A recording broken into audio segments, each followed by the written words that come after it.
He's going to take it himself for a championship. A double play wins it to Frazier. Turn it to the end zone. What a catch. McKayton, touchdown. Into the layup, goes at the buzzer. Frazier wins it. The championship.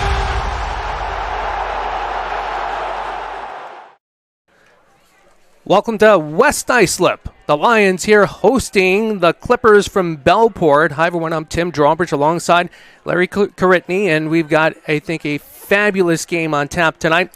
Here in Section 11, Conference 2, two teams that played just a couple of weeks ago, with West Islip coming out on top 24-14. This is one of the last games of a full slate of football games, Larry, from last night through today. Absolutely, Tim, and it's been quite an interesting challenge for the Section 11 football this year. Obviously, with how things have been this year, a shortened season, they only played 5 games altogether, and West Islip only played 3 games because 2 of their games were canceled due to COVID-related issues within the football program, and that was against Center Reach High School, that was against Newfield High School and North Babylon High School. So those games they did not play, but they ended up going undefeated for the regular season, and coming into today's game, they defeated Northport last week 21-14. We're going to recap some stuff in a moment, but this is a rematch, like we mentioned, of a game from 2 weeks ago. And let me tell you, folks, that was a very good game. West Islip quarterback Joe Constantino was picked off on the 3rd play of the game by Bellport defensive lineman Alex Ciota, which led to a 4-yard touchdown run by Bellport star running back Dante Phillips with 5:20 left to go in the first to put Bellport up 7-0. Phillips would end up carrying the ball 10 times for 123 yards and the 1 score. After that touchdown, it was all West Islip and all Joe Constantino. First play, the very next drive, Constantino broke a couple of tackles up the middle and put on a burst of speed to rush for a 70-yard touchdown that knotted the score 7-all, only 17 seconds after Phillips' touchdown run. Heading into the second quarter, Constantino connected with Nolan Walters on the first play of the quarter for a 16-yard touchdown pass that put the Lions up 14-7. But then with 9 seconds left in the half, and this was pretty big, and West Islip facing a 4th and 12 in the Bellport 34-yard line, Constantino ran the necessary yardage to get a first down, and that would set up Tobias Weffering for a 39-yard field goal that just passed the crossbar as time expired to give the Lions a 17-7 halftime lead. Early in the third quarter, Clippers quarterback Jack Halpin threw a strike down the left sideline to Kashawn Parrish for a 39-yard touchdown pass to cut the deficit to 17-14. West Islip had a chance to increase their lead when Constantino ran 57 yards, only to be stripped at the 1-yard line by Phillips on defense, who recovered the loose ball. That wouldn't matter much. Early fourth quarter, with the Clippers driving, Halpin was picked off by Ryan Barons as he threw a bomb from midfield to the end zone. That led to a 90-yard drive that took up most of the quarter, capped off by a 26-yard touchdown run by, you guessed it, Joe Constantino with 1:43 left that sealed the game. Constantino would finish with an astounding 263 yards on the ground and 2 touchdown runs. West Islip would go on to win the game 24-14 to give Bellport its only loss this season. But here we are again, Tim. 2 weeks later, same 2 teams, same field, battling out for a Section 11 Conference 2 championship. And pretty much you're highlighting basically the same type of things both coaches were saying during warm-ups today. Coach Fabian from Bellport talking about discipline, staying to the game plan, and executing. On contrast, Coach Steve Milletti, who has been trying to balance football with family, with both of his sons having a game last night and this morning while trying to do practice, put the rest of the game plan in, make sure it's all fleeced and flossed for this afternoon. You're going to see a lot of Constantino. You're going to see a lot of Parrish, and I think it comes down to who controls the ball and keeps it away from the other side's playmakers. So the trench work is going to be huge today. Yep, absolutely, and the Bellport does need to stop Constantino, as we mentioned. He learned from the game that he played only 2 weeks ago. Just 2 weeks. It wasn't like it was at the very beginning of this shortened season. 263 yards. They need to stop him, because if they don't, he's going to put on that burst of energy, and he's going to be running all over the football field. So that's going to be a big issue. And, of course, with discipline with Bellport, they need to be able to control themselves. So last week they actually committed a lot of penalties during the part of the game, but it fortunately enough did not actually make too much of a difference. They were able to beat Half Hollow Hills East and move on to this championship game. We're a few minutes still away from game time. We mentioned some of the keys to the game for today. Of course, there's a slew of games that have been played in the last couple of days. I know one of those things in terms of having a recent opponent, and we've seen that a lot during the course of spring football here in New York State, was earlier between Wantagh and Seaford. Wanta ended up losing to Seaford last week 32-6 and then comes back and ends up making the changes and the adjustments in the game plan to take the running game away from Seaford up the middle and takes that game today in Nassau County. Yeah, 45-22 was the final score. And this was after Seaford beat Wanta on the previous week, 32-6 in the season finale. So they will actually go on to play at Yorkshire High School for the Section 8 Conference 4 Championship next week. That will be right here on the NFHS Network. Yorkshire defeated Cold Spring Harbor today 21-0 in their semifinal game. But for Section 11, to recap quickly how everyone got here. As you end up seeing the captains coming in on the track for West Islip and the Clippers from Bellport running from the south end zone. You know, when you think of football, and of course in the fall, you think that, okay, it's warm, sunny. That's the way it was earlier today with our earlier games here on the NFHS network. Cramps would come into play in September, not in April heading toward May, but at least we've lost the sunshine and that wind's coming off the ocean out of the south and southwest. You mentioned Tobias Weffering. In warm-ups, he was kicking from 40 yards out, going from right to left, that is south to north, away from the ocean and over toward Long Island Sound. Yep. So we're going to see how much of a factor it is. Earlier today, it felt like baseball weather, but yes, it did. Right now it feels like football weather. Yes, so it does. Big difference, and we're going to see exactly if there's any wind that's picked up. It's picked up a little bit, but not enough. I know last week it was 50 degrees at kickoff between Bellport and Bellport and Half Hollow Hills East, and that felt like a November day instead of an April day. But this is good football weather, and we're going to be playing under the lights before you know it. Well, here at West Islip again, we've got the captains about to come out to midfield. The officials are waiting to get this game underway. They seem to be a little bit anxious to get going about a half hour ago. Maybe they're feeling the chill with the lack of sun now. But again, a number of games earlier today. Shore and Wading River, when I grew up in Riverhead, they were prominent in soccer. West Islip here, 3 consecutive regular season Conference 2 titles. Shore and Wading River's done it for 3 years in a row, too, here in the playoffs. Yep, Shore and Wading River, as you take a look at the brackets, they actually beat Elwood John Glenn to get to the championship game in Conference 4 from the Babylon Mount Sinai winner, Mount Sinai advancing. And we're going to actually take a quick break here on the NFHS Network. We'll be back in a moment.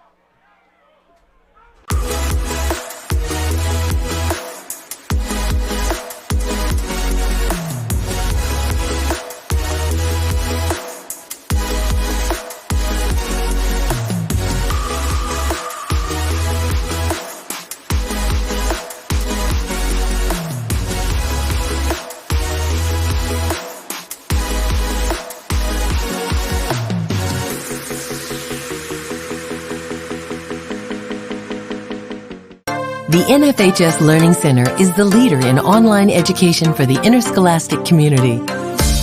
At nfhslearn.com, you can find over 70 courses, including more than 30 free courses, such as concussion in sports, heat illness prevention, sudden cardiac arrest, and protecting students from abuse. To learn more, visit the NFHS Learning Center.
And welcome back to West Islip. Tim Drawbridge alongside Larry Caritney. And Larry, you were talking about the brackets earlier in Section 8 and Section 11 with some of the winners that have moved on for next week. Yes, real quickly to recap, Shore and Wading River defeated Elwood John Glenn, and Babylon Mount Sinai defeated Babylon.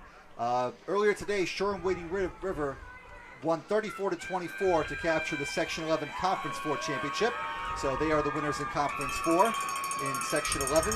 Also, yesterday, William Floyd, we'll get to that in a minute, actually. We also have to mention that East Islip and West Hampton played each other. West Hampton won that game, and they're facing Sayville. Hauppauge, unfortunately, was not able to play last week, so they lost by forfeit. So West Hampton and Sayville is actually ongoing as we speak.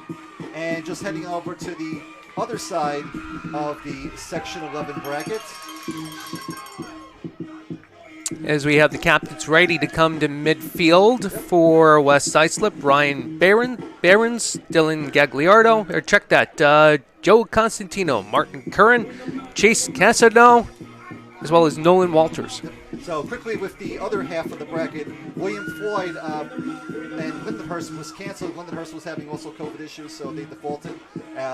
They took on Walt Whitman, who defeated Longwood last week, and William Floyd won 28-21 in overtime to capture the Conference 1 championship. And this matchup right here, how we got here, Half Hollow Hills East played Bellport. Bellport won 20-6 last week. Northport and West Islip. West Islip won 21-14, setting up this Section 11 Conference 2 championship. And the first representative out is a captain tonight, number 77, David Hartman, the senior offensive and defensive lineman. And we have our official tonight ready to make the coin toss. This is going to be a interesting rematch, as we just were mentioning before, of course, with how things have digressed so far in this abbreviated spring season. And again, West Islip got here 4-0. Their record coming into today's game. They defeated Smithtown West 22-20 back on March 12th, and we mentioned the two games that were canceled due to COVID-related issues. On April 3rd, when they got back to action, they played at North Babylon. They defeated them 49-7. And like we mentioned also 2 weeks ago, they played Bellport. They defeated them 24-14, and then defeated Northport in the semifinal matchup 21-14. So as you can see, Bellport won the toss. They have deferred to the second half, and they will be kicking off defending the north goal. The Lions of West Islip defending the south goal, getting the ball first. And a good crowd represented on both sides for West Islip and the Clippers from Bellport. Just to add in on that game with William Floyd last night and Walt Whitman going to overtime. Last second field goal, wide left from 40 yards. And then William Floyd ends up scoring on their first drive, and I believe it was an interception. Then ended up sealing the deal for the strong program off of exit 68.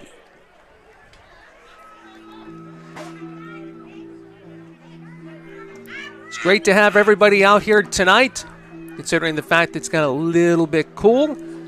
Still dealing with the quote-unquote new normal.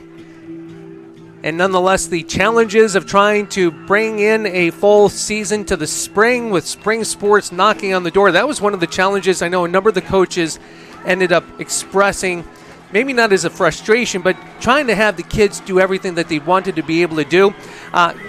Coach Fabian from Bellport kind of downplayed that to a point, saying his guys knew what they were committing to, and it was football, and they know once they get past this weekend, next weekend, they can move on to the spring sports. Yep, and again, the challenge again is to get everything done by May 1st. They were trying, some of the council people in Nassau and Suffolk County were trying to bring the Long Island Championships back, which they usually played Hofstra University, but because of the way things are, the transition to the spring season will begin a week from now.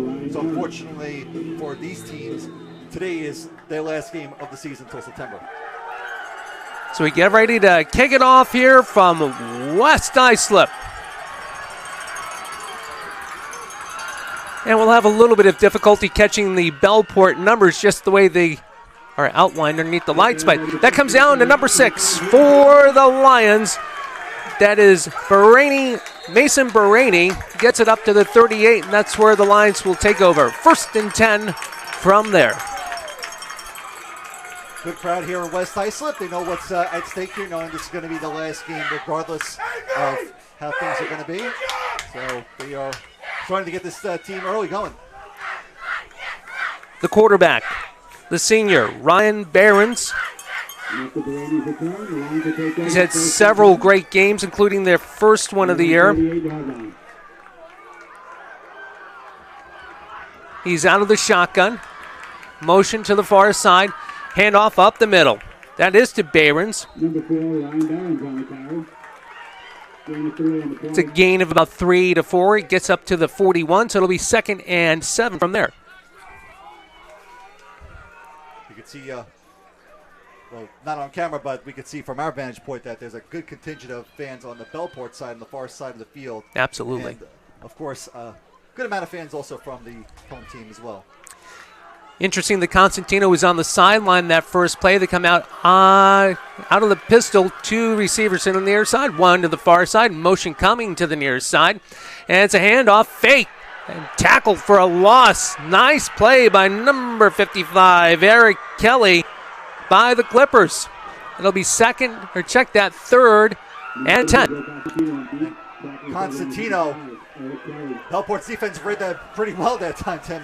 It looked like they were going to hand it off, but they stuffed them right past the goal line of scrimmage. They were seemingly getting nice penetration coming up the middle. So here we go, 3rd and 10 now for the Clippers, early first quarter action. That's Constantino shaking one defender off, getting to the near side, out of bounds at the 38, well short of what he needed for a first down. So looks like Coach Milletti's going to send out the punting team as Wefring's out in the field. So this is one of the things we mentioned. It's early on, but so far Bellport's defense has done a good job of stopping Constantino for basically no gain on the ground. So Wefring standing at his 27 punt formation.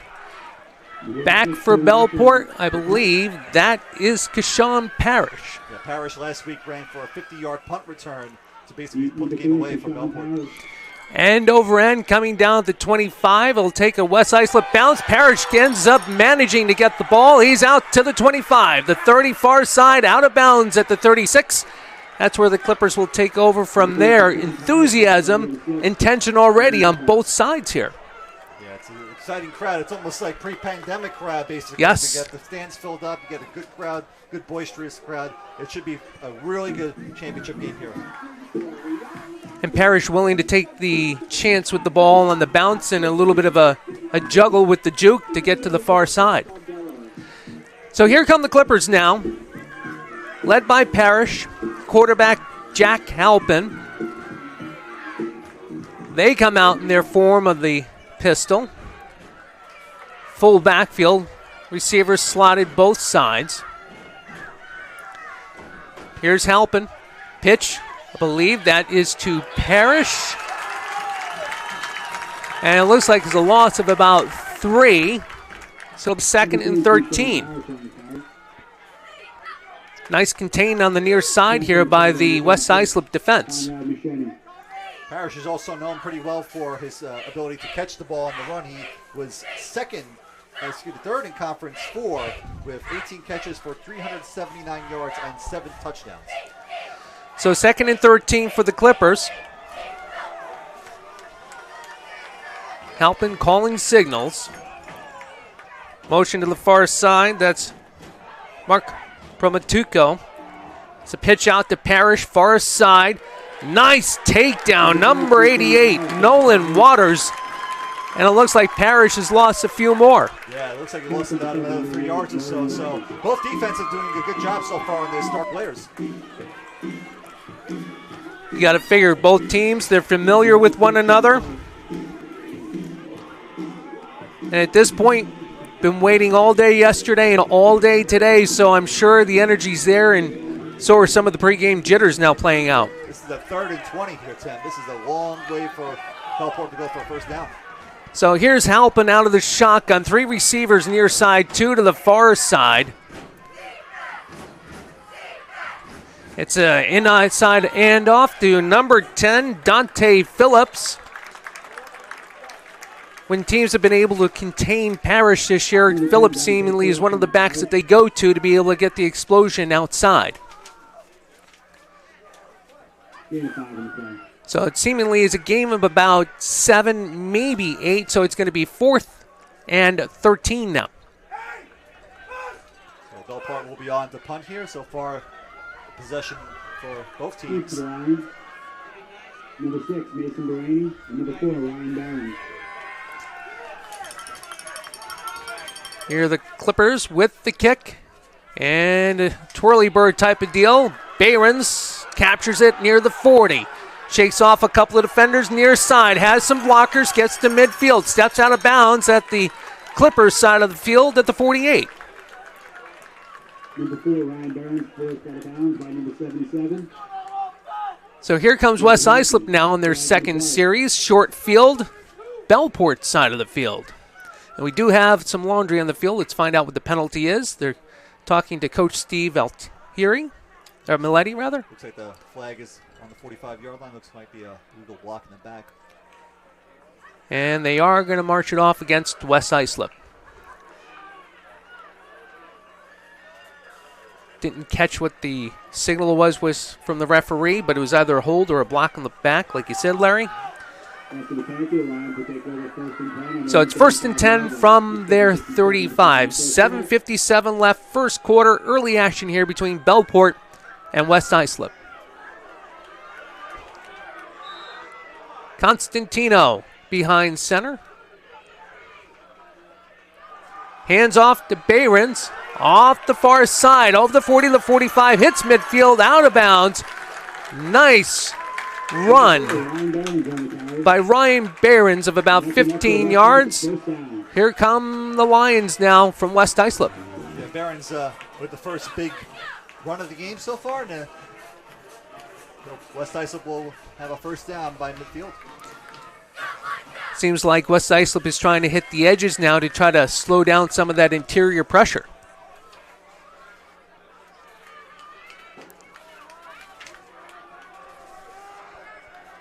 Joe Constantino calling signals. Handoff up the middle. Number 36 chugging along. Conrad Misagny. It's a gain of about 10, 11, and a new set of downs for West Islip. So 2 big runs on the ground. And Joe Constantino not involved in that, just handing it off to his running backs.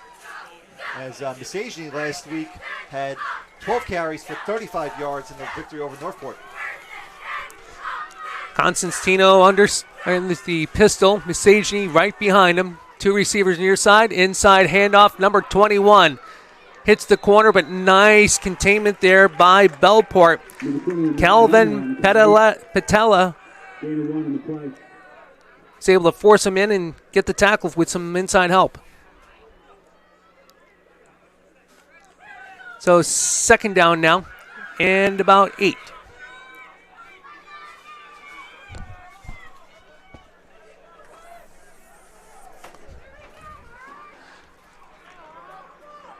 West Islip a little bit slower coming out of the huddle this time. Constantino inside handoff to Behrens. He's in open field territory. He's got the edge. No, taken down at the 11. Touchdown saving tackle there by Bellport. Yeah, another great run there by Behrens also too. Getting very close to the end zone, but it will be a 1st and goal. And we have a flag down. Looks like this is going to be coming back to the dismay of the West Islip coaching staff. And it's another block in the back. So we've seen one on special teams. Now we see one on offense, and it negated about the 35-yard run by Behrens.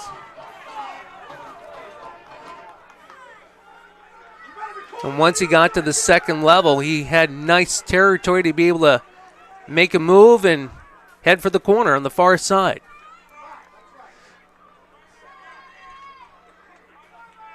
So it's a spot foul. It'll make it 2nd down now and 9 from just inside the Clippers' 40-yard line.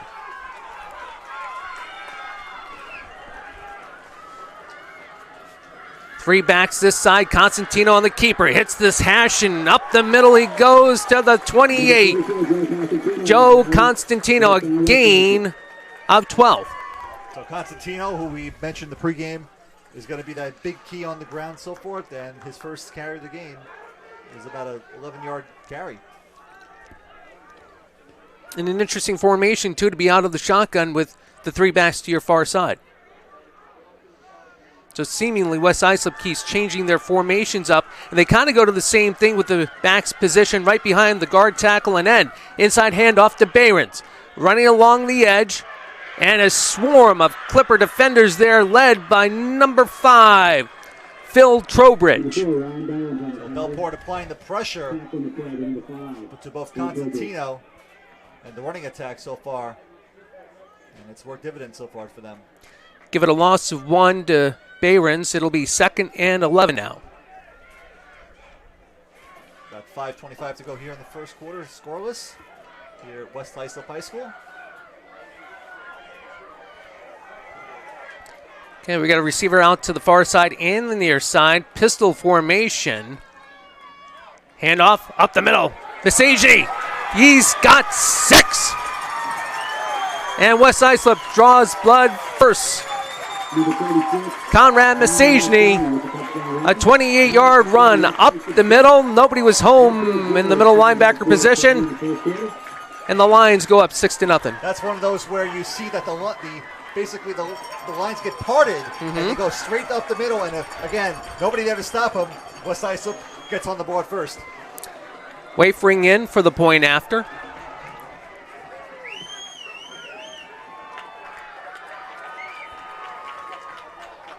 Snap, hold, kick is up, and the kick is perfect. So 6 minutes and 56 seconds into this first quarter. West Islip up 7-0 here on the NFHS Network.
And with Jaws in the background, we welcome you back to West Islip with the Lions up 7-0. Weffering on the kickoff. And Bellport looking now to answer. Does that ball go out of bounds? And it does. So Bellport with the penalty will probably be accepted. Will take over on downs. 1st and 10 from their 35. And Dante Phillips actually was going over there to see maybe possibly to pick the ball up. He knew better, and will give Bellport better field position now. You know what? Just the way the bounce of the ball goes in the game, always good to be sure that it is going to go out of bounds, because if nobody from Bellport takes that ball, it's free ball for West Islip.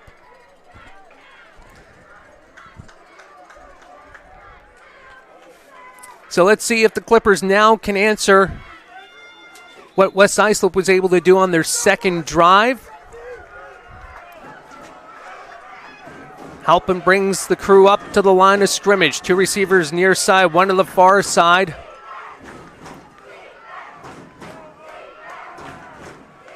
I believe that's Parrish to his left. Check that. That was Phillips, Dante Phillips. As Halpin keeps the ball, goes off the tackle on the left side for a short gain of 1, 2nd and 9.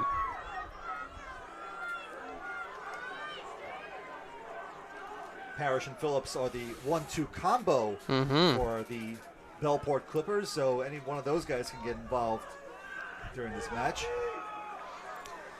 Similar formation as the previous play. I believe that's Parrish to the far side, Phillips to the right of Halpin, left of Halpin. Here is Phillips up the middle, kind of feeling his way through. Looks like he's going to get to the 40-yard line. That'll be a gain of 3, so it'll be third down now. And a long 6. Spotting the ball at the 39. Dante Phillips in the game against Half Hollow Hills East last week had 10 carries for 35 yards. Sean Parrish was a big factor in the second half with a 51-yard punt return for a touchdown, and then later on a 54-yard run on the ground that put the game away. 2 receivers to the near side, 1 slotted on the far side. We have a whistle from the far side, and we have a timeout by Bellport. That'll be the first of this half. So with 3:46 left to go in the first quarter, it is West Islip up 7-0. We'll be right back here on the NFHS Network.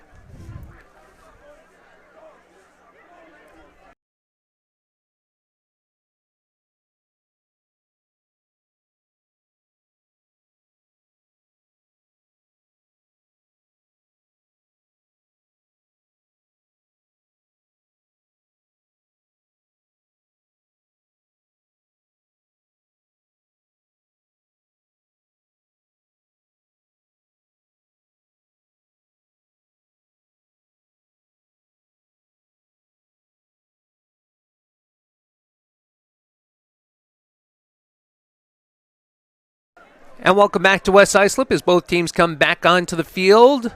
Coach Fabian from Bellport seeing something he wasn't exactly keen on and decided with 3rd and 5.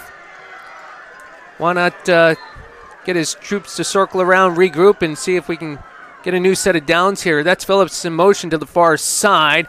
Here's Halpin rolling left side, takes the ball up the middle, up the hatch to the 45, the 47 to the 49-yard line. That's more than enough for a first down. Jack Halpin with a gain of about 10.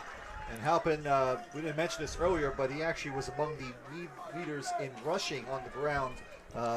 After the game last week, he has 48 carries for 412 yards and 4 touchdowns on the ground. Both teams obviously very strong in the running game. Halpin, inside handoff to Phillips.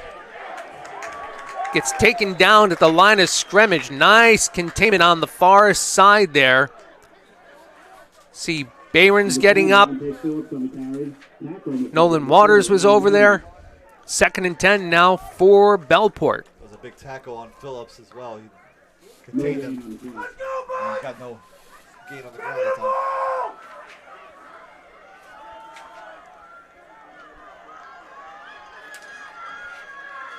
So here come the Clippers. Again out of the shotgun.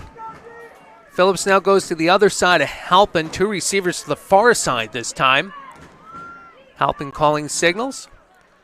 Inside fake to Phillips, rolling near side. Halpin looking, he's got a receiver open, doesn't see him, comes out of bounds on the near side at the 46. Looked like he was looking for Parrish, who seemingly was getting behind Constantino at the end of the play. So it'll be 3rd and 5 once again, this time from the West Islip 45.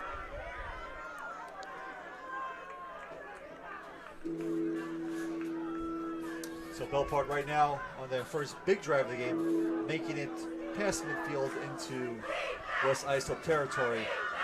There was one time last week where Bellport did get close to the red zone, but they were picked off from F. Hollow Hills East, but it wouldn't matter. They would end up winning the game. 5 receivers ready to go out in the pattern. Halpin takes the ball right up the middle. Nice read there by West Islip. Couldn't catch the number. He's the last one to get up off the ground here right now. That was Constantino, wasn't it? Number 14, Gavin Witzkow. Nice read. So it'll be 4th and 2 or a very long one. What is Coach Fabian going to do here? Thinking that he's going to probably go for it here. They're driving in West Islip territory right now. They don't want to get this drive going. Try to add on here. Halpin's been very successful on this drive with the keepers.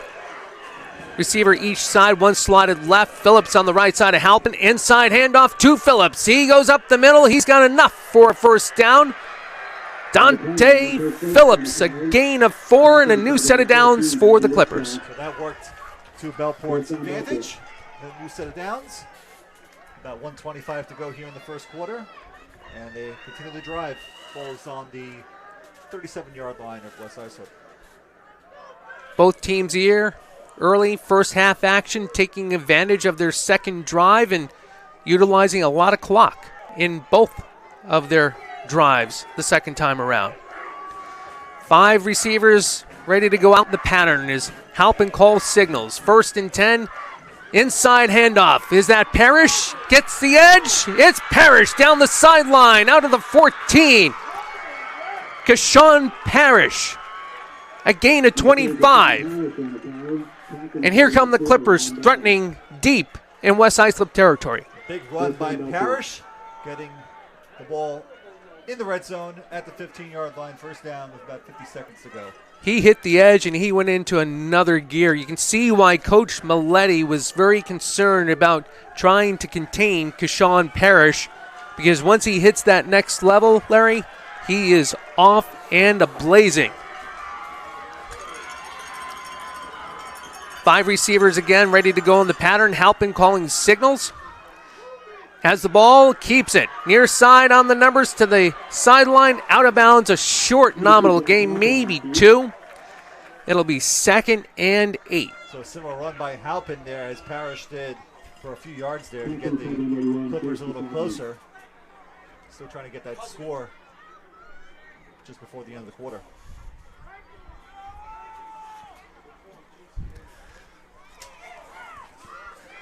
So, I'm sorry, Tim, but also the clock had stopped as well, so that's going to help Bellport as well to set something up. interesting full house formation for Bellport. Receivers split each side. Motion, that is number 31, Jaden Green. Halpin on the toss to Parrish. Hits the edge, trying to follow his blocker, but nice swarming contain by West Islip on the far side. Clock continues to run. It'll be 3rd and 8 from just outside the 13. And let's see if they get another playoff before the end of the quarter. They're taking their time here. Looks as though they're going to... Why not take your time and get a chance to talk about it for a few minutes? You can kind of see Coach Fabian out on the field and Parrish and Halpin just waiting for the seconds to tick away. So as we watch the clock go to 0 here at West Islip, we'll send you to a commercial break. The Lions from West Islip 7, the Bellport Clippers 0, but they are threatening to go in. End of the first quarter here from West Islip.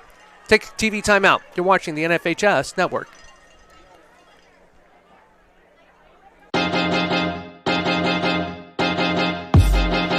High school sports fans, relive your favorite moments. Just click the shopping cart below the video player and select DVD or digital copy to get yours today.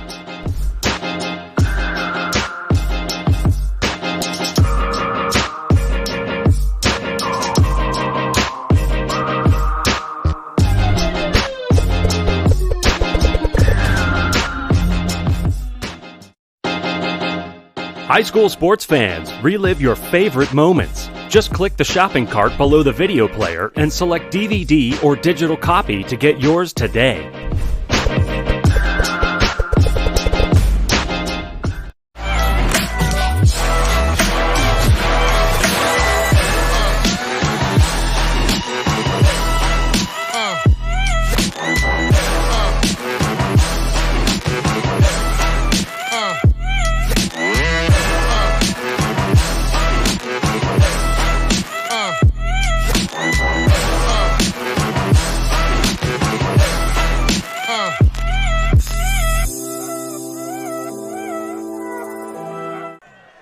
Welcome back to West Islip. Tim Drawbridge alongside Larry Caritney. We have a 7-0 lead with the Lions of West Islip, but Bellport is threatening to go in. 3rd and 7 from the Lions 13. Halpin in the backfield. Everybody's ready to go out in the pattern. 5 wide. Back to pass. Looking. He's got a receiver open the middle. He gets sacked, though. taking him down, number 36, Conrad Misajny, who ended up scoring the West Islip touchdown several minutes ago in the first quarter. So a big third down stop there. And the ball will be placed at about the 19-yard line. And Bellport will probably go for it here. I don't think they're going to necessarily go for a field goal. It appears Coach Fabian is sending Halpin in with the play to go for it for 4th and 14. Yeah, it looks like 4th and 14 right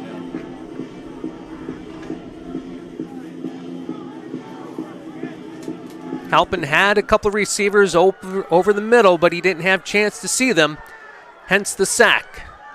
5 in the pattern, Halpin back to pass. Another receiver open, 2 of them. He can't find anybody, throws it now, too late. Constantino on the coverage, and that was intended for Calvin Petitella. Petitella just not too long with the arms to be able to try to reel that one in. A changeover on downs, and the Lions take over from their 13. So Halpin had a lot of protection that time. He had a lot of time to throw down the field, but everyone was being covered, and he was not able to get the pass across and a turnover on downs. Seemed like he was locking in on his first receiver too long, and he had other avenues or opportunities that were shutting down when he got off that first or second read. It looked like he was going left and right and so forth, then they're going to the left, but it did not help his cause. Constantino with a back behind him as West Islip takes over. Handoff up the middle. I believe that would be Misajny. He just had a great sack moments ago. Nope, check that. Now 31, Salvatore Calderon, the sophomore.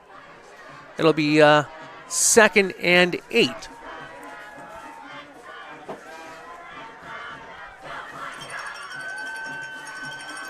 You know, looking at Constantino with the number 44 reminds me of an article earlier this week online with Tom Brady complaining about the NFL and changing their numbers and how it could end up being detrimental to the NFL. I think the only thing that would be detrimental is not being able to pick it up as a longtime fan and thinking that it should be 14, not 44 as a person quarterbacking your team. But hey, he is a middle linebacker too.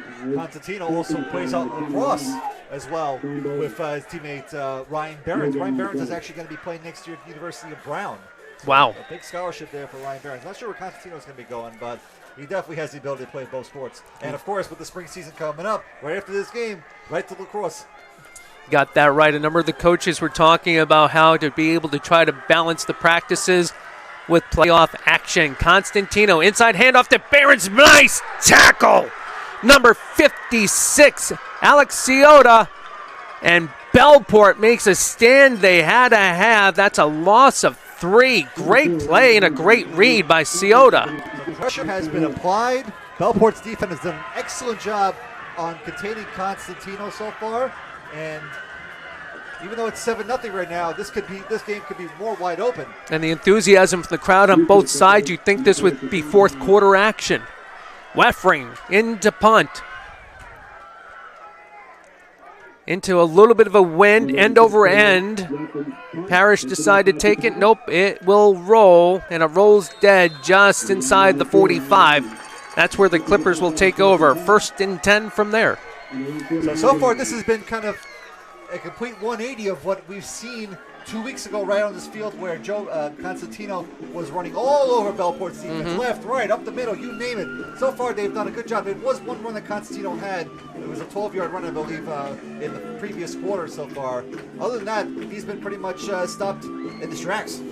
It seemed like West Islip in that second drive where they scored their touchdown were trying to hit the edges, and then Bellport made an adjustment, or it was a misassignment for Misajny to be able to ramble in from 28. Let's see what Bellport now can do on their third drive. Full house, backfield around Halpin. That's motion by Park Phillips. Fake pitch, Halpin over the middle. It's wide open. Number 4, Calvin Petitella. 1st and 10 from the 23 of the Lions. You can probably say that was drawn out of the playbook from Coach Jamie Fabian, where it just right striking distance, set it up perfectly, and gain a good amount of yards. And once again, Bellport gets into West Islip territory. They seemingly took the fake pitch to Phillips, Halpin hung in there, lofted the ball, gave it enough air for Petitella to get underneath it, and a nice catch going down to 23. 1st and 10 for the Clippers. Inside handoff. Number 10, Phillips. Inside the 10. Down to the 7. Here come the Clippers. 1st and goal from there. There you go. 2 big plays. Now they're inside the 10. Striking distance right now, trying to knock this game up. It'll be 1st and goal for the Clippers from the 8-yard line. You can sense a little bit of quiet on this side of the field versus the other side with the Clippers fans full of energy and enthusiasm. Halpin with Phillips to his right. 2 receivers both sides. Inside handoff to Phillips. Nice penetration there. Who was that? Number 58 came blasting through there. Steven Bussa. Nice play by Bussa to disrupt the play. I think 62 also got on that play as well, and that is Jeremiah Costo. Looked like he was able to cut down through the blocking backs and contribute to that tackle. How Phillips even gained a yard on that play with the penetration. This is phenomenal high school football at its finest. Both teams making big plays on both sides of the ball. Halpin, 2 receivers each side, 1 in motion right now, number 42. Here's Halpin. He's looking to the corner. He's got a receiver open. Kind of roly-polies the ball into the intended receiver, Petitella. Threw the ball down at his feet, so it'll be 3rd and goal from the 7. And he also had somebody else in the backfield, in the back of the end zone. Couldn't quite tell with these numbers that are mixed into the jerseys. It's kind of hard to see these as it now goes from light to dark. White on white with the red outline. I get the concept. It doesn't work from a play-by-play scheme and on camera. Box, yes. Need a little bit more contrast. Here comes Bellport. 3rd down, goal to goal. Phillips to the right of Halpin, who's in the shotgun. Takes the ball inside hand. He's got the ball on the keeper, and he scores. Jack Halpin. A 7-yard run on the quarterback keeper, and we're a point away from being tied. So Halpin that time taking it himself. The 6-yard run. And with the extra point coming, we could have a 7-7 tie.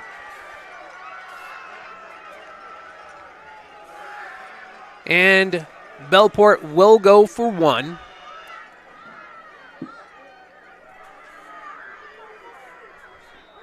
Can't quite catch the number. I believe that's number 13, Alec Miller.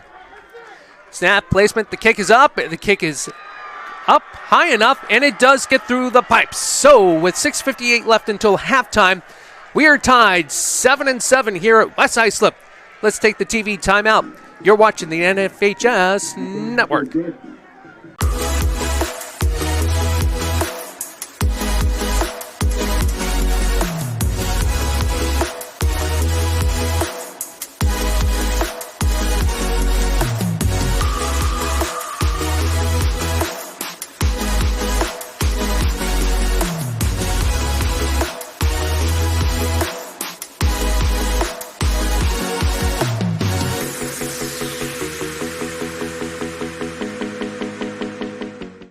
The NFHS Learning Center is the leader in online education for the interscholastic community.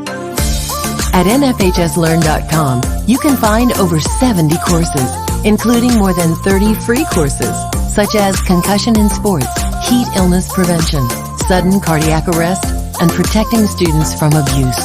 To learn more, visit the NFHS Learning Center.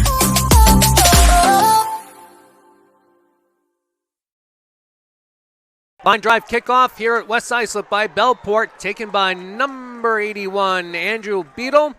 It's a return of about 6 or 7. That's where West Islip will take over. 1st and 10 from their 37. So, Tim, correct me if I'm wrong. Right now, Jack Halpin looks like the better quarterback at this Yes. point, the way things have been so far. Joe Constantino, we kept mentioning how much he's been good coming into this game, how well he did 2 weeks ago against this team, but he's been held in check, and Halpin has been the better player so far on the ground and more or less pretty much throwing the ball down the field.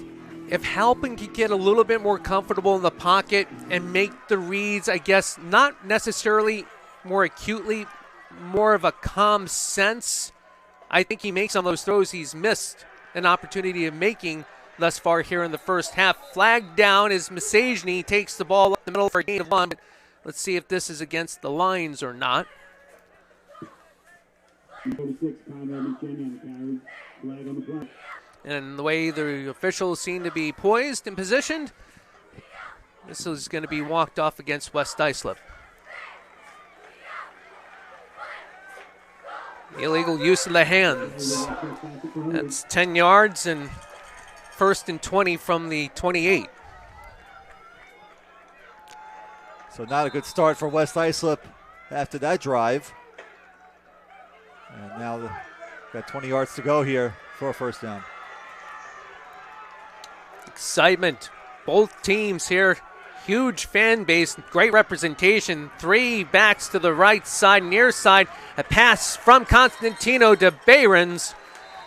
It's a gain of about 10, so they cut the penalty out, and it'll be 2nd down and 10 now from the 37.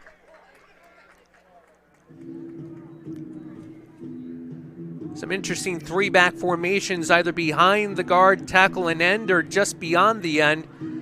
Seems like Coach Maletti is trying to basically throw the Bellport defense off in terms of its reads. Here's Constantino, motion to the near side. Behrens fake inside, handoff. Constantino keeps it. It's a short gain of 1. Nice reaction there. Number 55, Eric Kelly, with another good play.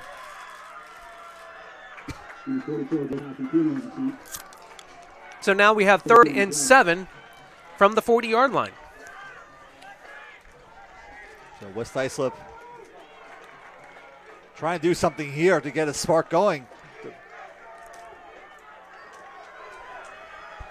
3-back formation behind the right side of the line. Here comes Constantino near side, full house, break house, and it gains not much. A yard, if that. The Bellport defense up for the challenge. It's 4th down now, and a long 5 to go. Wefring's out, presumably for punt formation. Seems like right now West Islip's offensive line is not helping Constantino's cause right now. It's very tough for them to get into gaps for him, and so far he's been held in check. Here's Wefring. High snap. The kick. Ooh, pressure up the middle, and that threw Wefring off. That's going to be a ball that comes back. I'm going to presume it looks like that'll be around the 50-yard line. I think that's a generous spot in the way the ball went out of bounds. So that's where Bellport will take over. 1st and 10 for the Clippers from their 47. So great field position for Bellport. And right around the 47-yard line looks like they're spotting the ball. 5:11 left until the end of the first half. West Islip has used already one of their timeouts. Bellport has all 3 as we look ahead over the next 5 minutes. So here's Halpin, Coach Fabian, screaming something from the sideline. Phillips to his right. Halpin back to pass. He's got a receiver up the middle. Wow, nice pressure. Wow. The West Islip defense comes in immediately. 31, Salvatore Calderon. And number 62, who I do not have, there he is, Jeremiah Acosta. On the sack. What a rush that was that time from the Lions. Double teamed Jack Halpin. That went down like a pancake, so it was just amazing to see how much of a blitz that was, and Halpin got taken down. It was almost like slow motion because Halpin was in his drop, seemingly had time to make his read, and all of a sudden, it evacuated. Bam. 2nd down now and very long for Bellport. Halpin on the rollout to the far side, has a receiver open, goes short. I believe the intended receiver there was Parrish. Looks like he was able to scoop that in before getting to the ground. It'll take him to midfield, and it'll be 3rd down and 7 from there.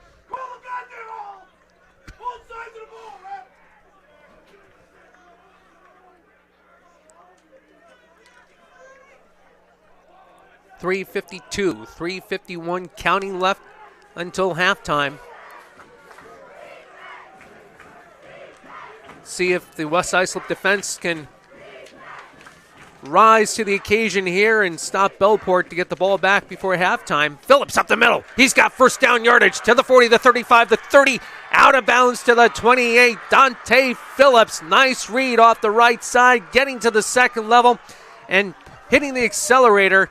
A gain of 25 down to the 25, 1st and 10 from there. So Phillips, once again, going down the sideline. Another nice run by him, and another big run of about 25 yards, looks like. So very good field position now for the Clippers. And all 3 timeouts, so they can take their sweet old-fashioned time heading in if they decide.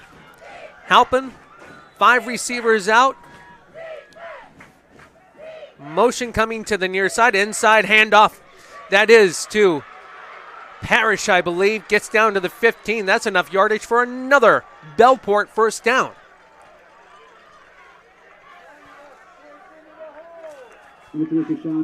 Check that, number 9, Justin Miles on that last carry, not Parrish. 1st and 10 now from the West Islip 15. Bellport seemingly finding success here, sending the receivers out and spreading out this West Islip defense. Inside handoff this time to Parrish. Hits the 15, the 10, hits the accelerator down to the 5. Inside, touchdown! Kashawn Parrish, the inside handoff to the far side, hit the accelerator to the 10, goes in for 6, and Bellport takes their first lead of the game. So after that sack that we saw on Halpin, Kashawn Parrish carried the ball a couple times and pay dirt, and Bellport gets up now 13-7. Here comes Miller in for the point after. And considering how Weffering was looking during pregame and during the course of the season, an important extra point. Snap, placement, the kick is up. Oh, pressure. And it got through. Wasn't pretty, but it counts. 2:25 left until halftime. Bellport, 14-7 over West Islip. We'll take the TV timeout. Back in a moment here on the NFHS Network.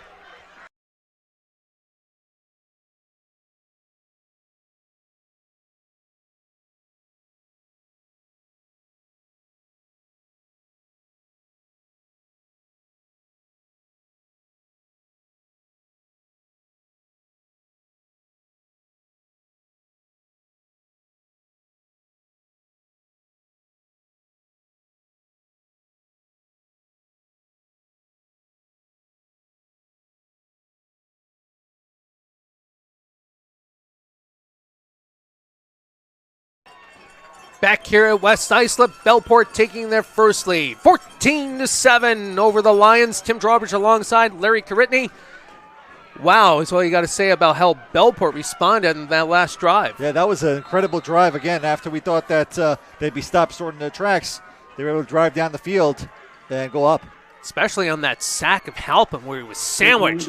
Down to Behrens, who crosses the 30 to the 35. It's about a 15-yard return.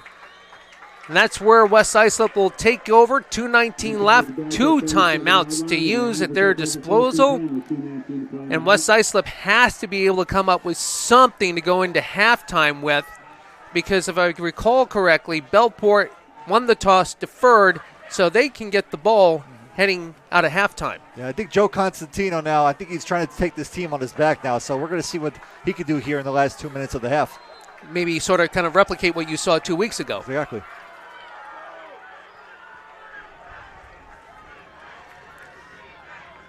Inside handoff, Fate. Constantino keeps the ball. He puts the team on his shoulders and crosses midfield. A gain of 17 for Joe Constantino. A new set of downs, 2:13. 1st and 10 for West Islip. And I think that's the one thing that Bellport was a little afraid of as they're going no huddle here, West Islip is. And we have a whistle and a timeout by Bellport using their first. Coach Fabian says, no, you don't. We're going to slow you down a little bit. You know what? We're going to slow down for about 30 as well. You're watching the NFHS Network.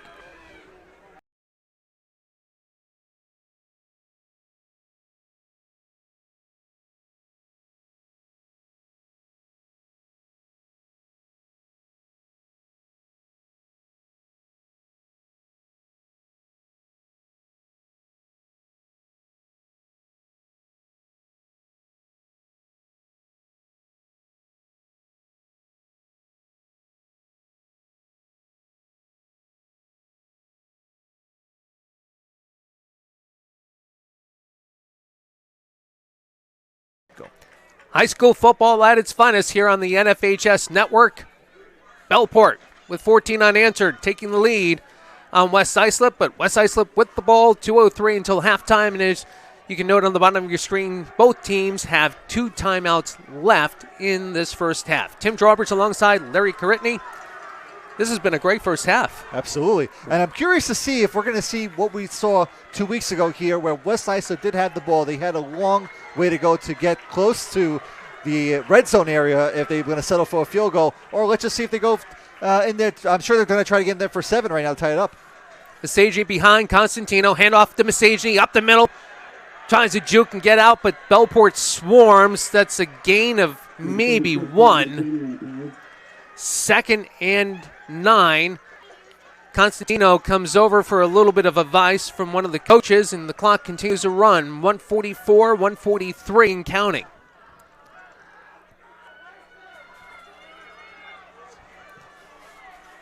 Receivers split both side wings as well. Masagny behind Constantino. Behrens in motion near side. Constantino back to pass, and he's going to get out of it. How did he do it? Joe Constantino makes negative yardage into positive, and a first down with a gain of 10 down to the 34. Whatever that Constantino has, going back about 10 yards for a pass, then decided to run for about another 20 or 25 yards. This is unbelievable what this kid has. This is something that is very special to see in some of these star players. Very special because it almost seemed like Bellport defensively was swarming him from the right and appropriate angles, but he managed to use his speed, a move, and then the speed, and he just juked to the sideline. And figuring what Bellport did on their last drive between Parrish and also Miles with the way they use their moves and speed, Constantino is going, I can show you mine too. Motion near side by Behrens. Masagny, handoff from Constantino. Short gain of 2, maybe 3 to the 31. The counting clock from 1:10 going down. And West Islip once again will go no huddle. Same formation. Motion, handoff. Inside to Behrens. Nice tackle. Number 4, Calvin Petitella. It may have been short, but it counted. And West Islip takes their second timeout. So they have 1 remaining now. And 51 seconds. We'll keep it right here. You got to figure at this point it is 3rd and 11 from your 35. If you're Coach Maletti at this point, Constantino has been able to make some nice breaks. Passing game really hasn't been existing here in the first half. Do you try to kind of throw Bellport off a little bit with some play action? Yeah, I think you probably could. Constantino is not bad as a passer either. Obviously, being scattered as a runner, but it's a good idea that maybe they can try to just go down the field. It is 3rd and about 11 right now, so I don't know, again, if they're planning, obviously they want to try to get in for 7, but do they really want to try to just at least get into field goal range right now, as they did a couple weeks ago as well? The only problem is we hear John Denver in the background. Always can go country home, right? Exactly. Or country Rome. The wind would be facing Weffering, so he would definitely have to get a lot of power, and it's not a strong wind, but when you're talking football, and especially what happened with William Floyd last night, it was a much stronger wind to contend with at the end of regulation. It's got to be a concern that you got to get at least another 10, 15 for Weffering to feel comfortable. Yep. So we know we kicked a 40-yard field goal at the end of the second quarter 2 weeks ago, so we'll see if they can get any closer if they need to be.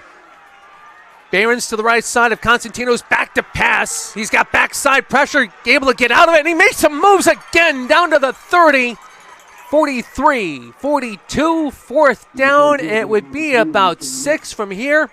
It would be from 47 yards, and it looks like Coach Milletti says, go for it. May as well at this point. With the wind, looks like it's blowing towards them from what we see from the flag from the right side of the field. West Islip still holding on to their last time out. Station behind Constantino. Constantino on the keeper. He's got the first down and more. Down to the 15. Joe Constantino, they'll get the time stoppage with the moving of the change. Timeout, West Islip. This is unbelievable. The script has been written the same way as it was 2 weeks ago on fourth down. It was a 4th and 11. This time it was a 4th and about 6 or so. Constantino once again ran.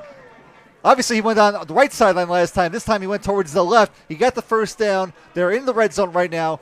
Still about 12 seconds left to play. They could probably still throw the ball down the field one more time, but if not, perfect position for the field goal. Ball placed at the 17. It would be from 35 there. Constantino with moves, but the moves are very deceptive.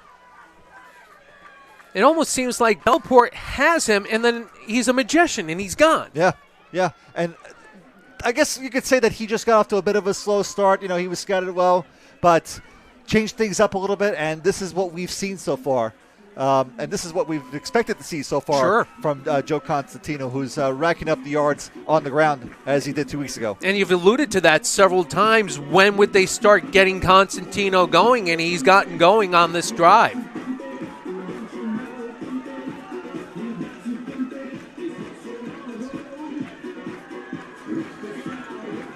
So right now they are marking the ball at about the 17-yard line.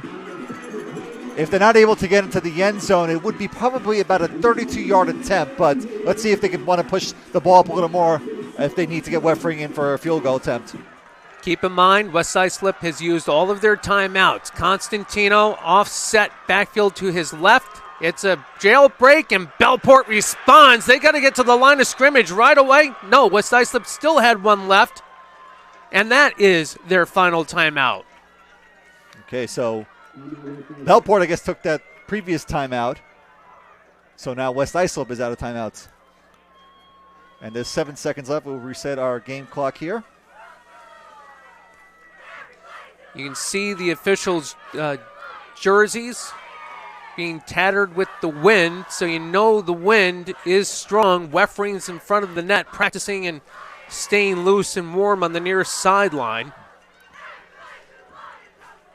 What does Coach Milletti decide to do with 7 seconds and 2nd and 13? From here, it would be from 37 if you decided to kick it. I'm going to guess that probably they're going to try to throw the ball into the end zone because they'll still have enough time for that. Obviously, you have to be a quick throw. Otherwise, they're going to, I don't know if they're going to try to go for the field goal now and just say, let's just call it a half and get it to within 4. Coach Milletti listening and letting his offensive assistants do the mentoring. Lots of hand gesturing, enthusiasm. Urging the players. In the meantime, and conversely, Coach Fabian for Bellport urging his defense to make another strong stand. 2nd and 13 from the 20. Constantino, we have another timeout, this time by Bellport. That'll be their last. So Coach Jamie Fabian in his 3rd season with the Bellport Clippers, trying to check to see if anything gets changed at the line of scrimmage. Maybe call a different play here. All about the strategy. So I'll ask you again, it's 2nd and 13. If if you run the ball, you risk running out the clock if you don't get in the end zone. Do you try to go to the air again with Constantino? That's the thing, and that's why I think that they should probably do that, so at least they'll have themselves enough time if they're not able to throw the ball. And unless they try to get close to the end zone, throw it down towards the sideline, and make it easier, if you want to even call it a field goal attempt, for Weffering. And we saw Weffering in pregame warm-ups as well, and he was kicking the ball from about 40 yards or so. So he's got, and we saw the extra points that he's had. Yes. There's somebody actually up top that's, I think, shooting the game from one of those elevated lifts and so forth. Yes. I think he was getting it up as high as where he is right now. He thinks he's target practice. Yeah.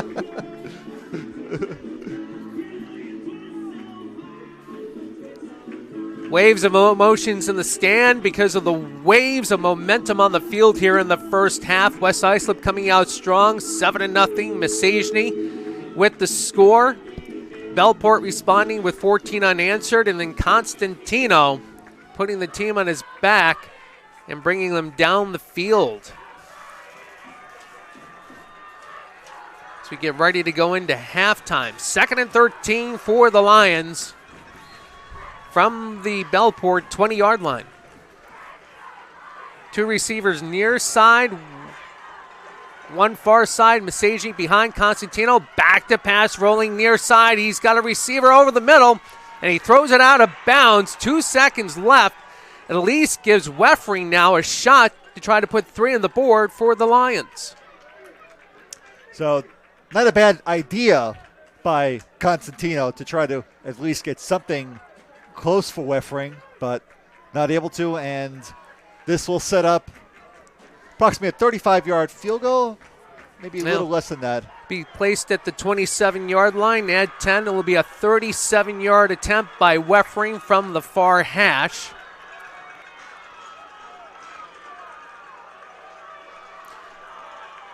Bellport crowd trying to distract Weffering. Michael Baraney, the holder, the kick. It's up. It's end over end, and it's good. Tobias Weffering from 37 as we close the first half. And West Islip closes the lead down to 4, 14-10. Bellport with the lead. Thoughts on the first half? Well, that's the end of that first half was the exact way that the end of the first half ended 2 weeks ago. Obviously, Bellport has the lead right now, unlike what they did a couple weeks ago. Yep. But we have seen some outstanding play from both QBs. It took, again, a little bit of time during the first quarter for them to get going, but eventually they were able to. And with Constantino being able to put the ball in his hands, drive down the field and so forth, has been a big momentum boost for West Islip, who were down just 4 at the half. He's Larry Caritney. I'm Tim Drawbridge. We're going to take the TV timeout here at halftime and come back in just a few moments. We're at halftime between West Islip and Bellport, 14-10.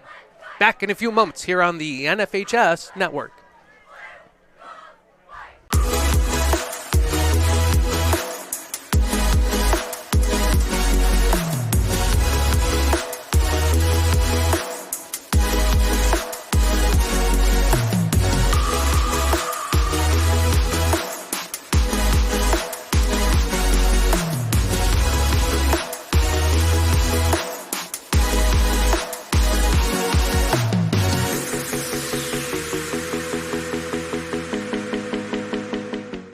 The NFHS Learning Center is the leader in online education for the interscholastic community. At NFHSLearn.com, you can find over 70 courses, including more than 30 free courses, such as concussion in sports, heat illness prevention, sudden cardiac arrest, and protecting students from abuse. To learn more, visit the NFHS Learning Center.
High school sports fans, relive your favorite moments. Just click the shopping cart below the video player and select DVD or digital copy to get yours today.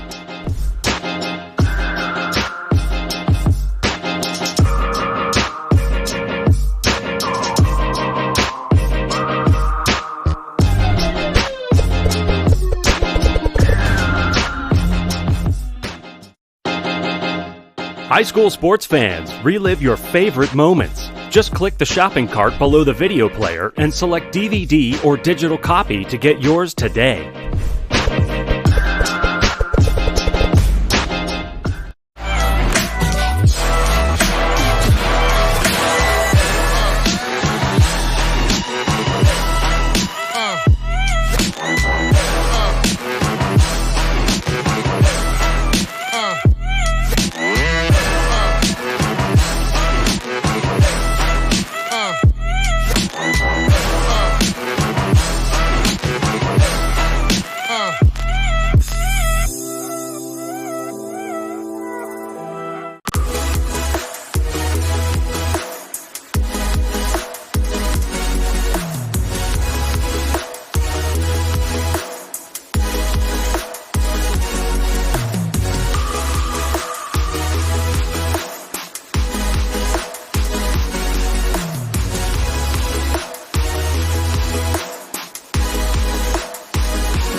The NFHS Learning Center is the leader in online education for the interscholastic community. At NFHSLearn.com, you can find over 70 courses, including more than 30 free courses, such as concussion in sports, heat illness prevention, sudden cardiac arrest, and protecting students from abuse. To learn more, visit the NFHS Learning Center.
High school sports fans, relive your favorite moments. Just click the shopping cart below the video player and select DVD or digital copy to get yours today.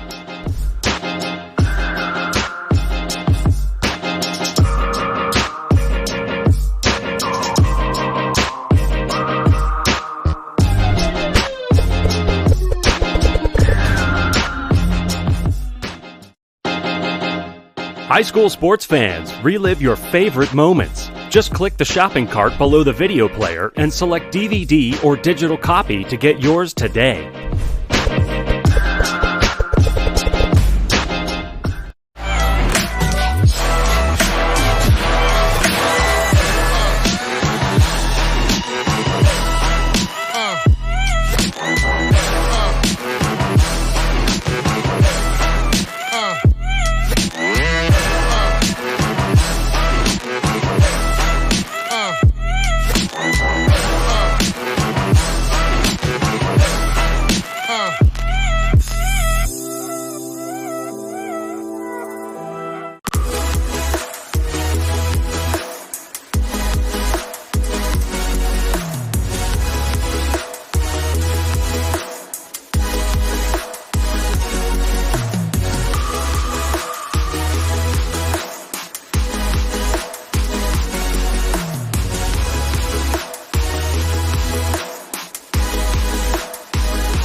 NFHS Learning Center is the leader in online education for the interscholastic community. At NFHSLearn.com, you can find over 70 courses, including more than 30 free courses, such as concussion in sports, heat illness prevention, sudden cardiac arrest, and protecting students from abuse. To learn more, visit the NFHS Learning Center.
High school sports fans, relive your favorite moments. Just click the shopping cart below the video player and select DVD or digital copy to get yours today.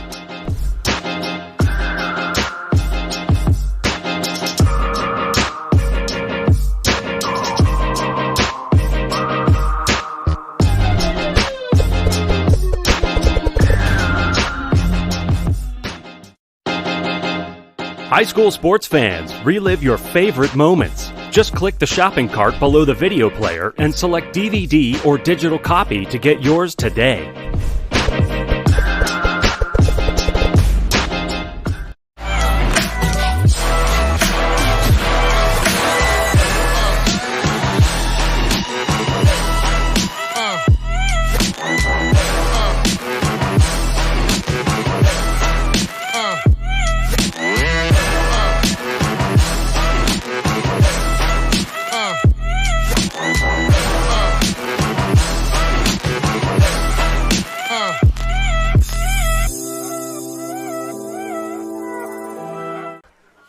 Welcome back to West Islip. Tim Drawbridge alongside Larry Caritney, and what a wave of momentum and emotion in that first half.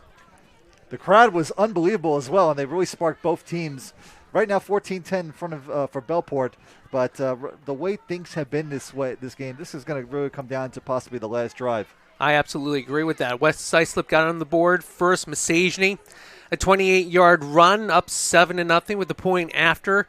Bellport with 2 touchdowns after, helping with a keeper. Phillips with the other touchdown off the top of my head. They went up 14-7. And then the West Islip offense would seem to be sputtering there. End of the first quarter into most of the second.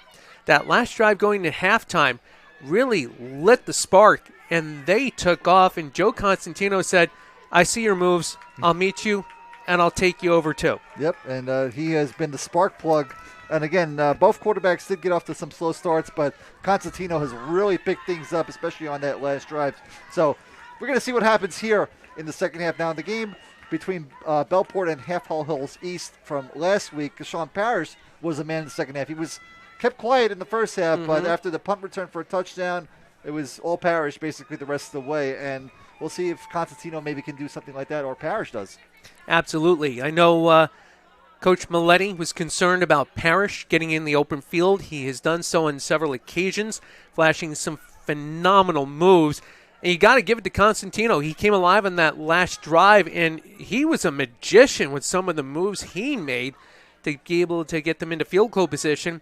And Weffering from 37 yards out into the wind makes the score 14-10 as we have just a few minutes left here at halftime at West Islip.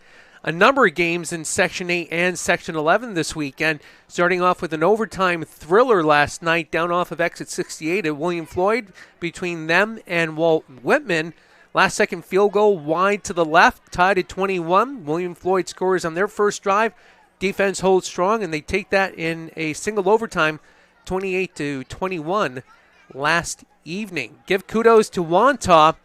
They ended up losing to Seaford last week, 32-6. At halftime, it was 8-6 last week. That was the same score this week, and they end up taking that game over Seaford, who was at home, 45-20. They captured the momentum in the first half on a number of occasions, and they made the adjustments that Seaford took advantage of last week, this weekend.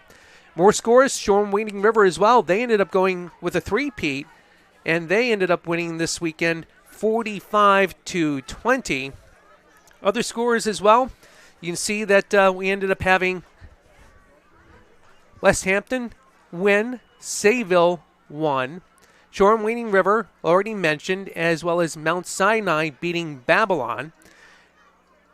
In our next bracket, mentioned William Floyd, Walt Whitman, William Floyd winning last night.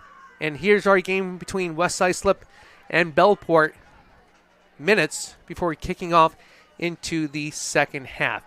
We'll go ahead and we'll take the TV timeout.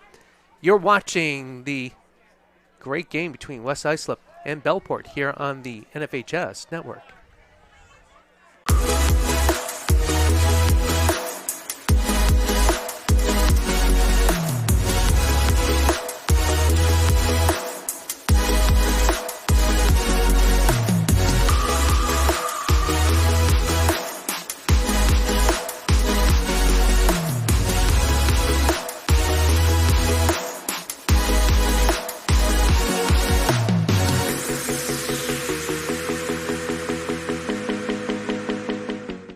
The NFHS Learning Center is the leader in online education for the interscholastic community.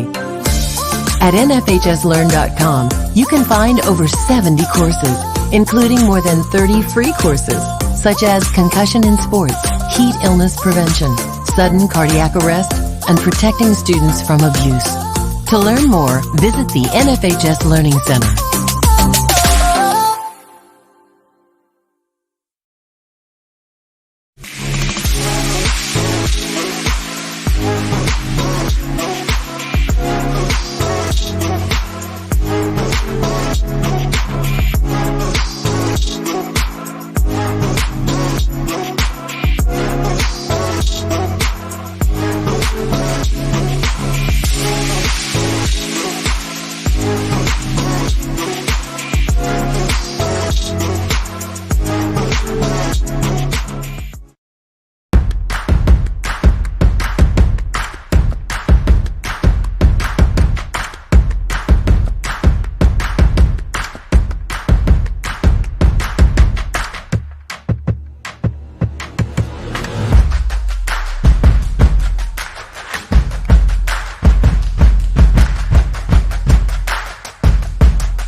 High school sports fans, relive your favorite moments. Just click the shopping cart below the video player and select DVD or digital copy to get yours today.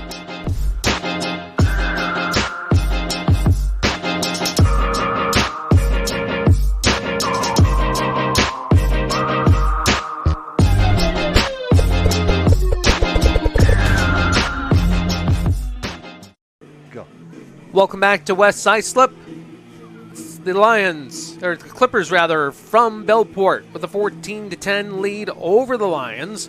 Tim Drawbridge alongside Larry Caritney. Keys to the game at the beginning, we talked about, at least from the Bellport standpoint, discipline, execution, balance. I think pretty much they were able to do that on both sides of the ball in the first half. Absolutely. I think that they've done a very nice job. And especially with the Joe Constantino stopping factor, they did a pretty good job with him in the first quarter. Picked up a little bit of the slack, though, in the second quarter. But I think that overall they've kept him in check to make sure that this lead is not any more than what it can be on the West Islip side. In terms of the blocking for West Islip, they have actually not necessarily done a great job to start off like the first quarter and a half, but they've really picked it up as well to help Constantino run down different sides of the field. Controlling the clock, I would say that drive at the end of the second quarter was a perfect example. They were able to stop the clock when they needed to, had enough timeouts, set up the field goal, and here we are. Both teams established things with their second possession in the first quarter. West Islip scoring on that possession. Seemingly, Bellport was able to gain momentum last part of the first quarter through most of the second quarter until that last drive when Constantino came alive, making these magical moves and matching Kashawn Parrish and Justin Miles with some of the moves they had on their previous offensive drive.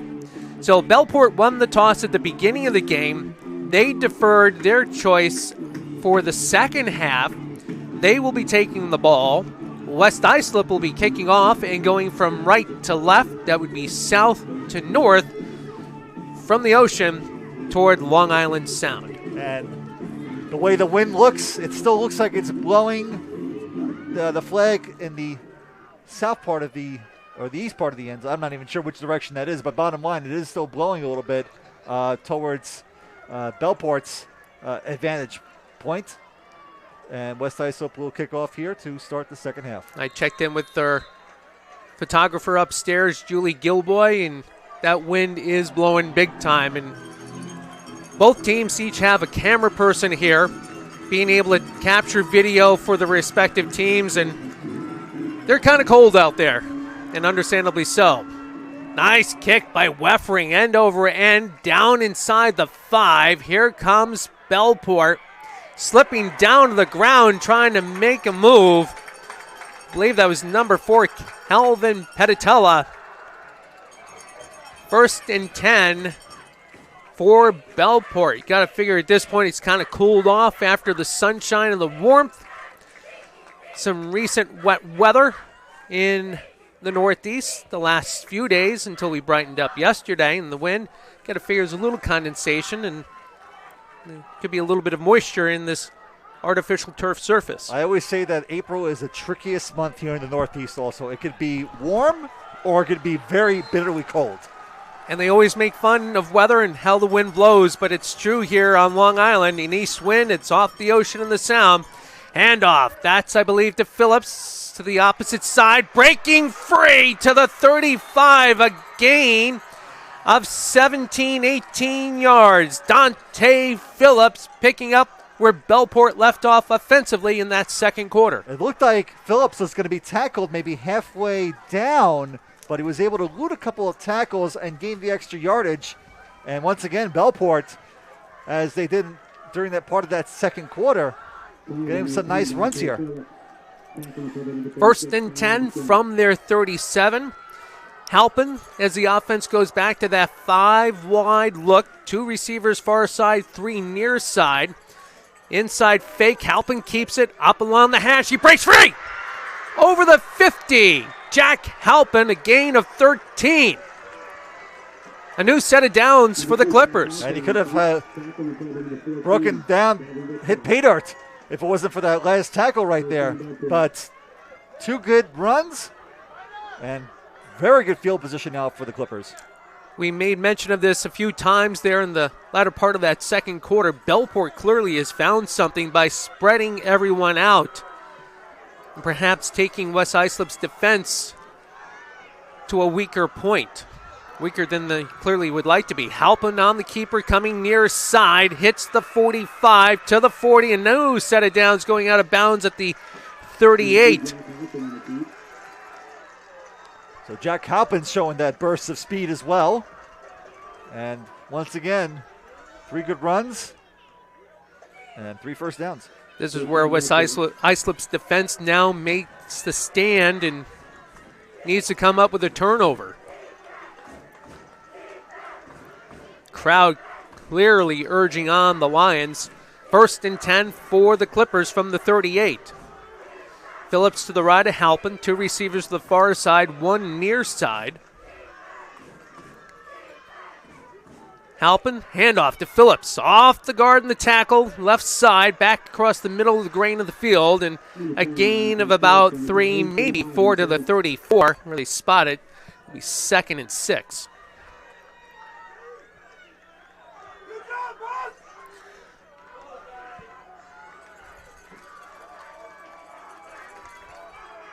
So the Clippers driving down so far pretty nicely. Ball spotted on the Lions' 34-yard line.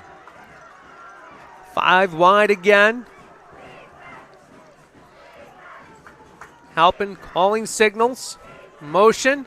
Handoff to Phillips coming across the near side. Actually check that Parrish. Makes a juke and cuts back all the way to the other side. He's got a block, but we have a flag. That'll be coming back. Another flag. 2 more flags. So 3 flags on that one. 4 actually. All 4 officials through the laundry. Let's see how many penalties we have on this. You got to figure there's a block on the back. Even though Parrish, at the point of hitting the grain on the other side, seemingly had a clean block in front of him. But we'll find out what was going on in the rest of the field here.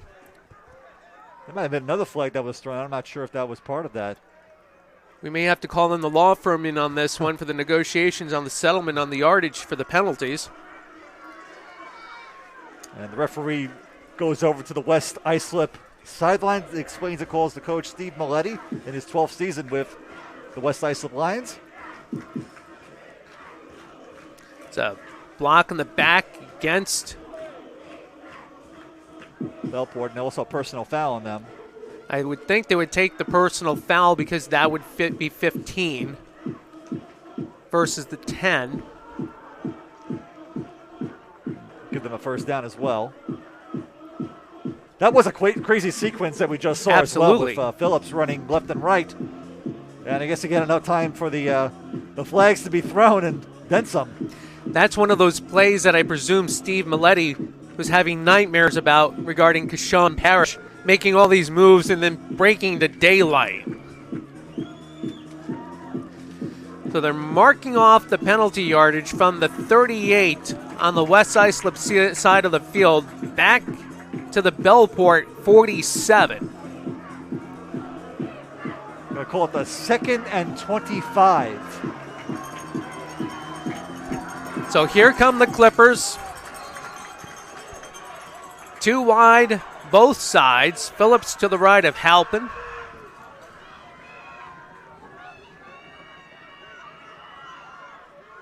Handoff inside, and that's to Phillips. Off the left side, and it gets back across the 50 with a gain of 4, maybe 5 to the 48. It'll be 2nd and still long distance. 3rd down, actually. Third down and 20, they're going to say. So 3rd and 20. See what Coach Fabian and his offensive assistants come up on this one. This will be a huge stop for West Islip if they can make Bellport turn the ball over on downs. Motion coming near side. It's a fake handoff off. Halpin with a pass. He had an open receiver. The intended receiver, number 4, Calvin Petitella, who had his defender beaten, and Steve Maletti's quickly over into Matthew Marmo's ear hole going, don't let him get behind you again. It also helped West Islip's cause that the throw by Halpin actually was a little short as well. It looked like it came a couple yards short where the receiver had to actually get a little closer, but it went off his fingertips and dropped to the ground. It seemed like that ball was hanging up for a while. Yes, indeed. So 4th down, long distance, and Bellport in punt formation. Here's the kick. Nice kick. Ball comes down to the 22. A Bellport bounce inside the 20. And Mason Bahraini says, I'm not going to touch it. Offense come on out and take on over. 1st and 10 for West Islip inside their 20. 8:49 left, 3rd quarter action. We'll keep it right here as Joe Constantino comes back in to take the lead of the West Islip offense. Only have a minute. Also want to mention that with Steve Maletti being in his 12th season, he's a graduate here at West Islip. Back in 1992, was a two-time All-League linebacker and was named the New York Jets High School Coach of the Week back in September 2015. Masajny up the middle. Nice gain of 8 to the 28. Number 36. 2nd and 2. Conrad Masajny has gotten some nice bolts right up the middle at times today. As Constantino comes to the sideline for the second down play.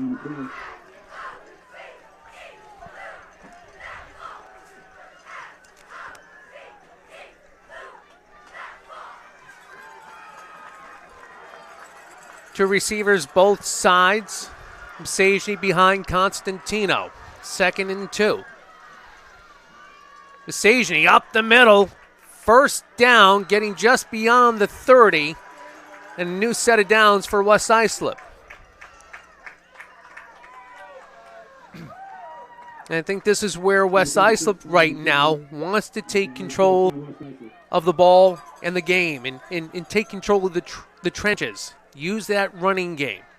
Take down the clock and take the ball down the field like they have done in recent weeks, like you've alluded to with that one drive in the second half against Bellport 2 weeks ago. I think the key also, too, is, like you said, control the clock as well. This is what they need to do. Just keep a simple drive going and just bring the ball down the opposite side and, don't try not to stop the clock too much. That's an inside handoff to number 21, Matthew Marmo.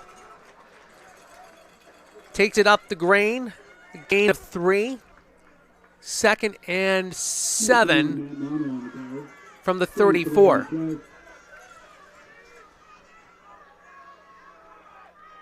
West Islip won the Long Island Championship back in 1994 when they beat Garden City 7-0 in double overtime. So 27 years since they won the last Long Island Championship. Obviously, there will not be any Long Island Championships this year. And of course, pluses and minuses on both sides of those arguments. Double motion flags, and the play will be stopped. It's a dead ball. He had 21 and I believe 36 in motion. That was Matthew Marmo and Conrad Masajny. The referee actually behind the offense had the hand in his pocket about to throw the flag. I guess he wasn't sure if he was going to do that, but 3 flags ended up coming in. It looks like it's an illegal shift on West Islip. So that moves the ball back. 2nd and 12 from, we'll call it the 29.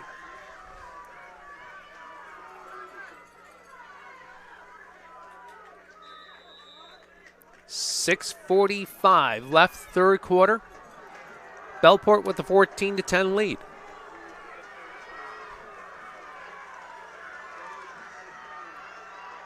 Here's Behrens off the right side, gets the penalty yardage back. It'll be 3rd and about 8 from the 33 with a whistle and a player down for Bellport. It is number 56. We've called his name a couple of times with some big plays tonight, Alex Ciota. Let's go ahead and we will take a timeout as well. 14-10, 6:27 left, third quarter action. You're watching the NFHS Network.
Welcome back to West Islip. Good news, the injured player, Alex Ciota, able to get up under his own power, even though a little bit gingerly walking to the sidelines, insisting that the coaches weren't going to help him.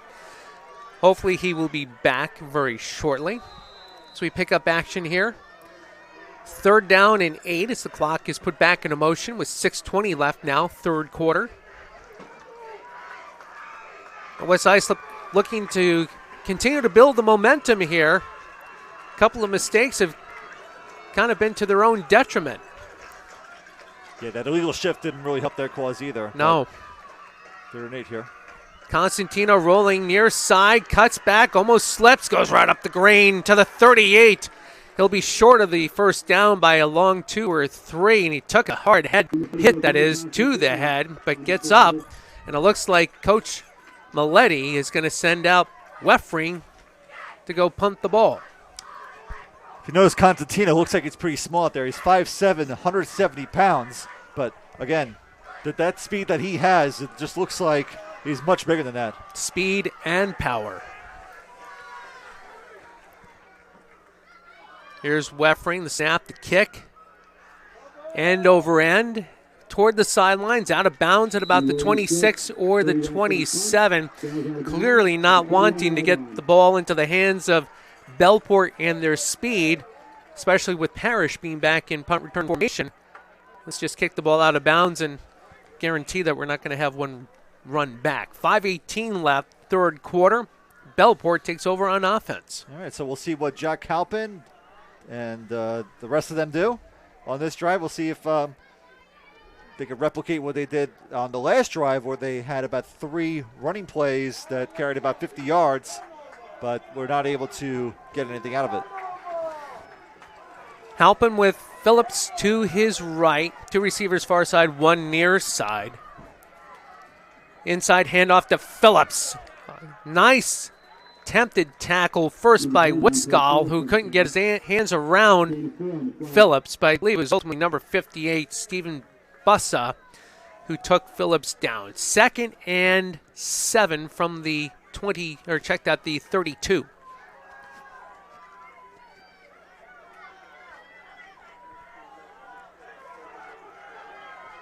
Here's Bellport back to 5 wide. They've had significant success against West Islip in this formation.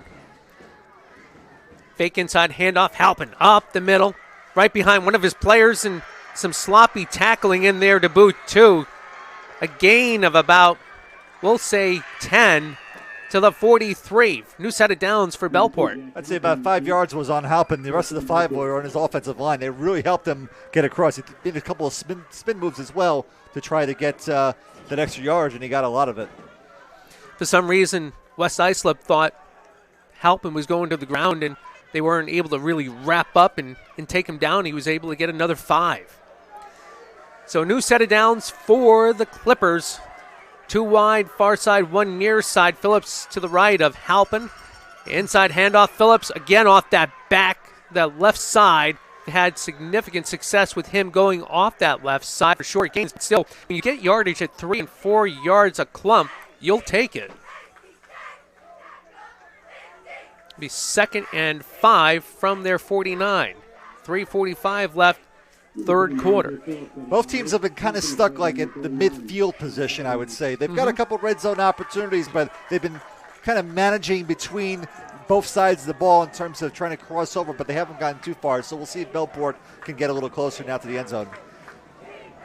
Formation in tight on this one. Phillips off the left side.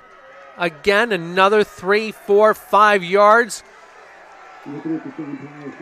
A quagmire over there, but the momentum in the favor of Belmore and a new set of downs. And again, I think that offensive line really helped Parrish out to get that first down. And seemingly, each play that happens, West Islip is a little bit slower getting off the ground after trying to take down a Bellport running back.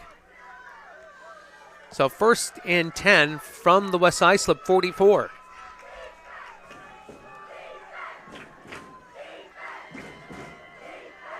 Here, both crowds cheering on their respective teams. Motion, inside handoff. Hard to be able to capture the number, but again, another gain of 3.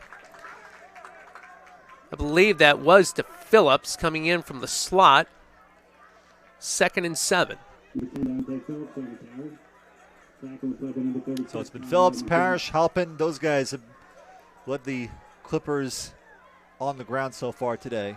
With a couple of dashes with Phillips, too, showing his speed at times. 2 wide out to the far, 1 to the near side. Phillips to the right of Halpin for 2nd and 7. Handoff, Phillips off the left side again, dives forward over the 40 to the 38, so it'll be 3rd and 3 or a long 4. Excuse me, Tim. That time, West Islip able to manage and stop Phillips in his tracks. I was just going to mention the fact that we're inside 2 minutes now, third quarter action here from West Islip. Quick moving third quarter. Yes, absolutely. So far, no score, 14-10, Bellport.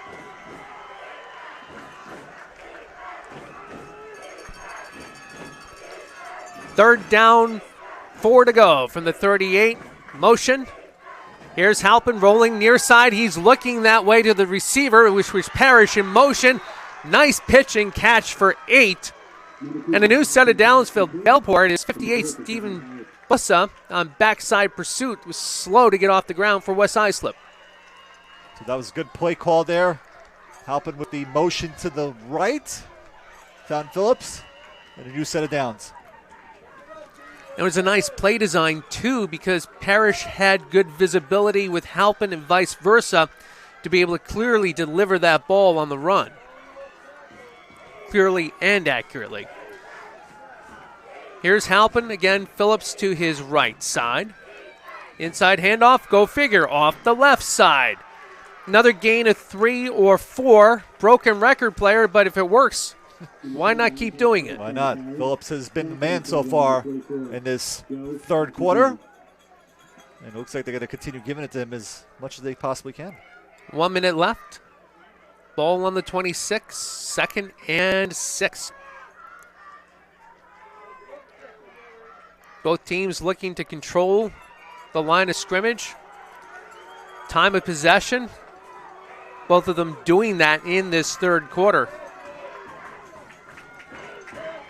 West Islip's looking to make another defensive stand. Here's Halpin on the fake, inside handoff, right up the middle. He's had great success doing that at times. And he takes us down inside the 15 to the 14. Jack Halpin with another gain of 12. Yeah, Halpin that time looked like he was going to be stopped as well, but somehow he was able to break a couple tackles as well and get some extra yards. And the ball is now inside the 15-yard line. And the clock inside of 10 seconds now, and it looks like Bellport is going to try to squeeze in one more play.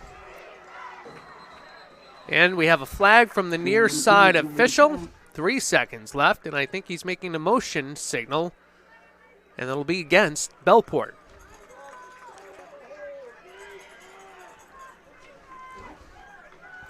So the walk-off 5 against the Clippers. They'll start the clock up. And we say goodbye to the third quarter. 14-10 in favor of Bellport, threatening deep inside West Islip territory. We'll go ahead and take the TV timeout. You're watching the Section 11 Conference 2 Championship here on the NFHS Network. High school sports fans, relive your favorite moments. Just click the shopping cart below the video player and select DVD or digital copy to get yours today.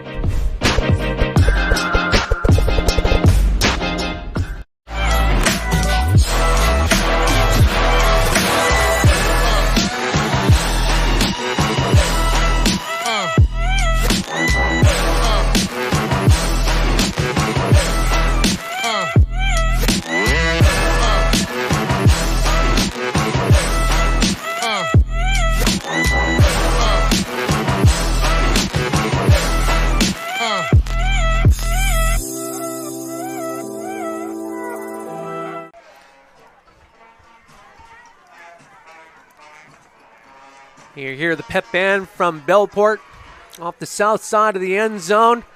And, of course, they got reason to be able to sit back and be enthusiastic with a little bit of pep. Their Clippers are up 14-10. Deep inside West Islip territory. It's been a great crowd tonight. Yeah, and I'll tell you what also, the West Islip players trying to encourage the fans to get into it as well, as now we're down to the fourth and final quarter. Still trailing 4, but West Islip trying to stop Bellport in its tracks right now, even though they're right now at the West Islip 19-yard line. So they had the motion illegal formation dead ball penalty going into the end of the third quarter. Halpin first and 15, motion by Parrish to the far side. Halpin's looking his way. He was open. He's open again, but Halpin keeps the ball, takes a short gain of 2 to the far side. It will be second, and actually a decent gain because he ended up getting 7 after the penalty. 2nd and 8 from the 13.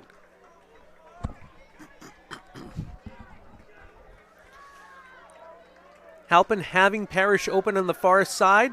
Maybe he didn't see him, was making another read, decided to have the keeper.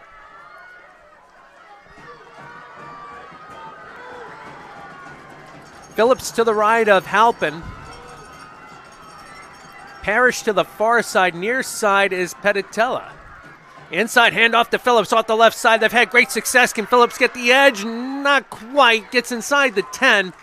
Down to the 9. Pushed out of bounds with backside pursuit by Constantino and Masajny. 3rd and we'll call it a long 4. Yeah, Constantino, we've been talking about a lot on offense, didn't actually make that play on defense. So what does Coach Jamie Fabian dial up in the playbook now? Is it a fake handoff with Halpin on a keeper? Or is it another rollout? Phillips right side of Halpin, 2 wideouts both sides. Fake inside, no. Phillips on the keeper, up the middle. And the West Islip defense responds. 4th and 4, or a long 3 from the 8. We have a timeout. Another player down on the field for Bellport. We'll go ahead and take the quick TV timeout. You're watching the NFHS Network.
And welcome back to West Islip. The injured player for Bellport being Dante Phillips, getting off and gingerly jogging to the sidelines.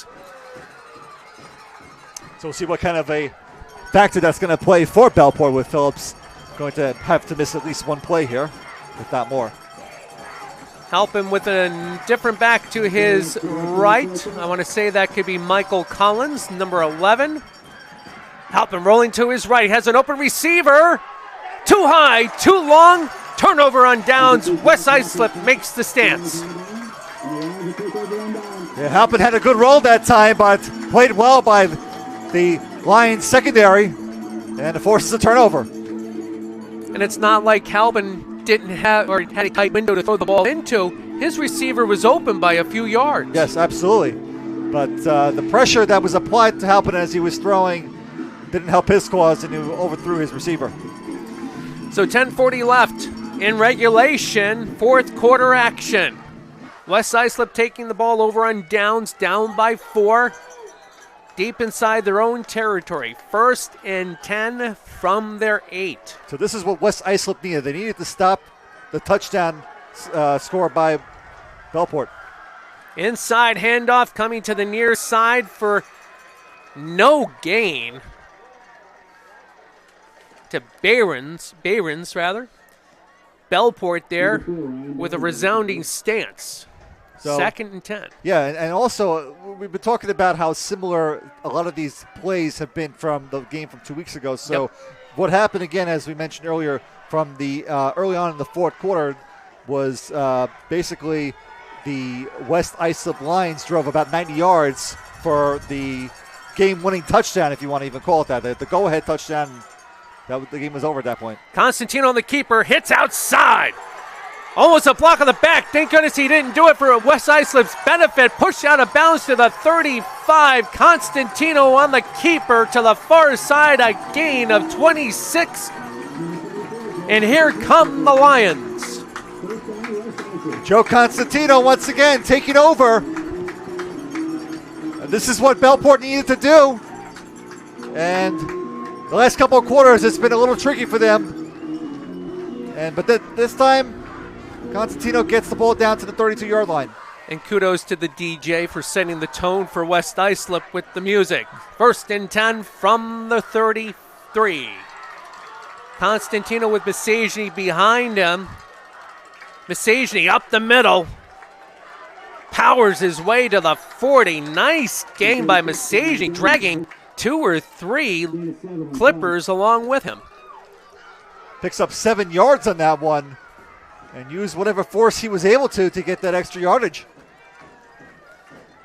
2nd and 3 now for the Lions.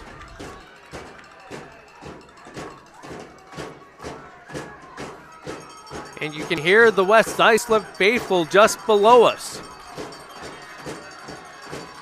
2 receivers to the near side, 1 to the far side. Masajny behind Constantino. Another handoff to Masajny up the middle. This time, Bellport stifles it. No gain, in fact, maybe a loss. Couldn't catch the numbers at the point of attack, but a phenomenal stance by the Bellport defense. He did say that he gained about a yard or so, so this is a 3rd and almost you could say a long 2 right now for West Islip. But here comes Joe Constantino, and we'll see what he can throw out there. You got to figure that since the 3-minute mark of the second quarter, Constantino has taken this team on his shoulders, and he does it again. Nice move! Up to the 45 to 47. Joe Constantino, a gain of 5-6 yards, a new set of downs. I don't know who he froze in his tracks, but when Constantino got out of that break, you saw nothing but artificial turf starting to peel up behind him. Yeah, that was a stutter step that he made almost to the right and kind of cut over to the left, and one of the Bellport players got taken out, but he was able to get the extra yards and get a first down. It's 1st and 10 from the 48. Masajny again behind Constantino.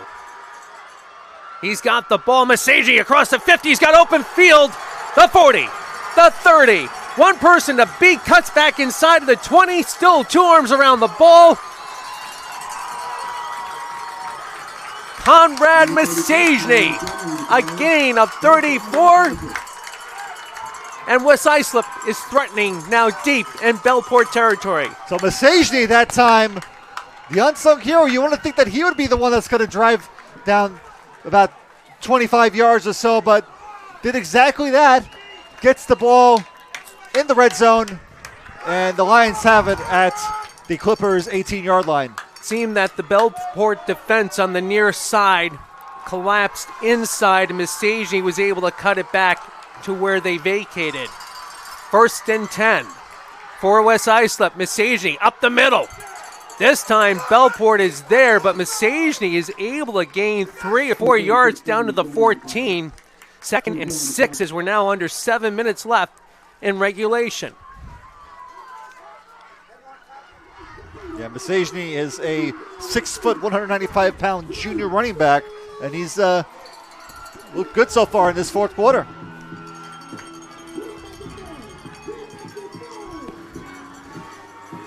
It's been the Masajny and Constantino show in the running game that's been able to garner the greatest momentum for West Islip.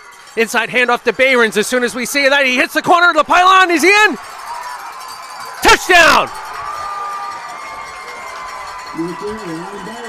Ryan Behrens from 13 yards out. And West Islip goes up 16-14. What a great drive that was by the Lions. About 95 yards after stopping the Clippers on 4th down, deep in their own territory, and looking to go up 3 here. Weffering in for the point after. Bahraini to hold. An important PAT. Snap. Hold. The kick is up and over end, and it is good. So with 6:19 left here in the fourth quarter, West Islip takes the lead back over 17-14. You're watching the Section 11 Conference 2 Championship here on the NFHS Network.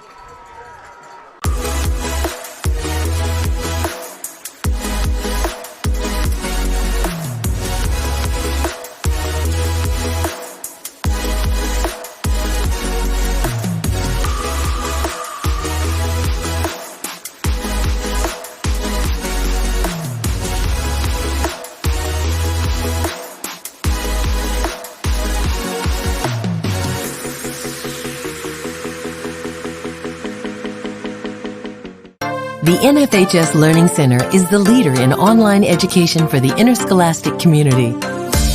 At NFHSLearn.com, you can find over 70 courses, including more than 30 free courses, such as concussion in sports, heat illness prevention, sudden cardiac arrest, and protecting students from abuse. To learn more, visit the NFHS Learning Center.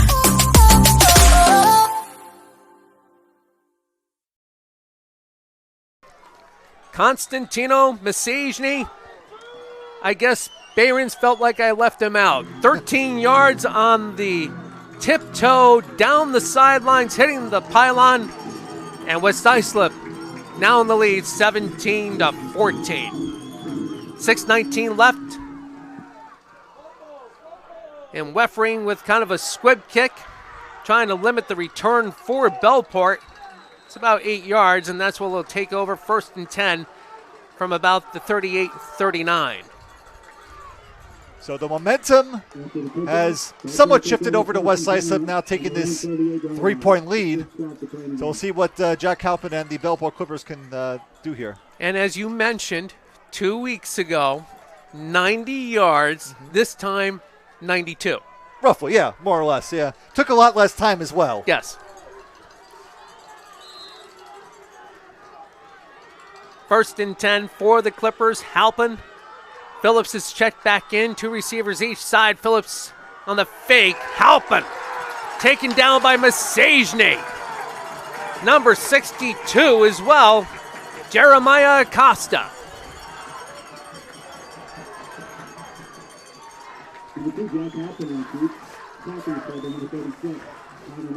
West Islip, if you're just joining us, took the lead 7-0. Bellport 14 unanswered. Going into the half, West Islip cut the lead to 4, taking the lead for the first time since early in the second quarter. Bellport now is trying to answer. 5.5 left here in regulation. Halpin under pressure. Scampers to the far side. Being dragged down, but still garners about 4, maybe 5 yards. It'll be 3rd down and 5 from their 45. Looked like Halpin was on the verge of being put down, but he just eluded those tackles and was able to gain some yards. Check that, it's a gain of 9 from where they were positioned after the first down loss. So it's 3rd and 5 from the 45.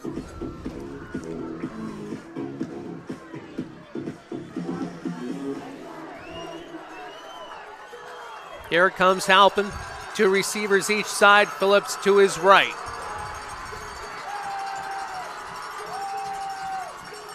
Inside handoff to Phillips. Up the middle. He has a first down and into West Islip territory. Dante Phillips going straight up the middle, accelerating for a gain of 5 and a new set of downs. So a big first down with Phillips after he was injured and had to come out off the field for a few. So ball right around the midfield area. And Bellport driving down 3. 5 minutes left now in regulation.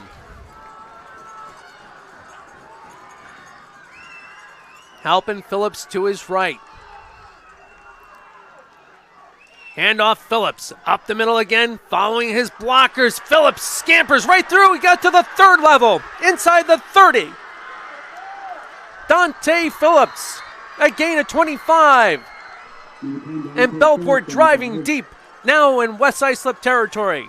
If I may go a little vintage here, Tim, Go. That was Mark Bavaro-esque because he was on the verge of being tackled just as he crossed the first down, and somehow with about, 5 or 6 West Islip line defenders was able to drag them another 10 yards or so. So an unbelievable run there by Dante Phillips. And kudos to his offensive line, because Alex Ciota and JT Gensel were out helping him somehow get through a crease and allowing Phillips to break for daylight again.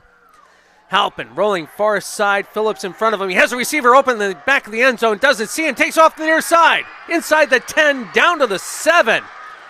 Halpin, a gain of 16, and it's 1st and goal to go at the 4-minute mark here in the 4th quarter. So Jack Halpin trying to equal what his counterpart Joe Constantino did in the earlier part of this quarter and the 3rd quarter as well, and he's looking to put this team on his back as well. As they're now inside the 10, it's 1st and goal.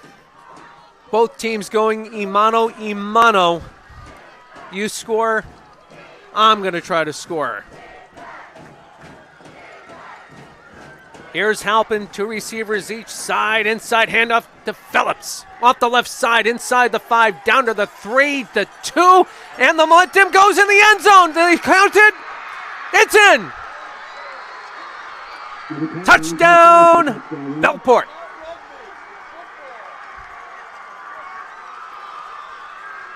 If you will your way, you get in. Yeah. And Phillips, you would think after being dragged with 6 defenders, he would have lost a little bit of some speed and whatnot, but he was able to gain whatever he could on that short run, putting Bellport back up. Very important PAT. Alec Miller, the hold, the kick. It's up and over in between the pipes. And when you need to have a pretty kick at that moment, that's a breath of fresh air and a little bit of a sigh of relief by Coach Jamie Fabian. Bellport back in the lead, 21-17, 3:36 left here in regulation. You're watching the Section 2 championship game, Section 11 Conference 2 championship game here on the NFHS Network.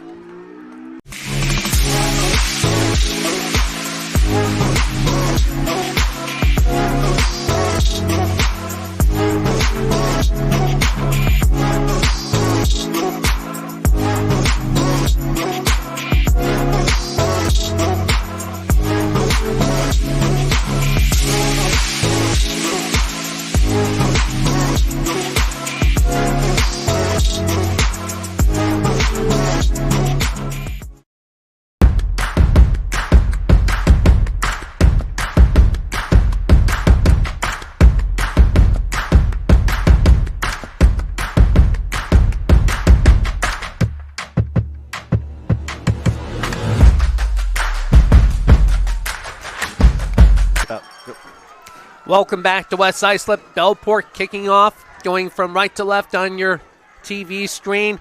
Caught by Behrens, the 30, the 35, taken down there hard.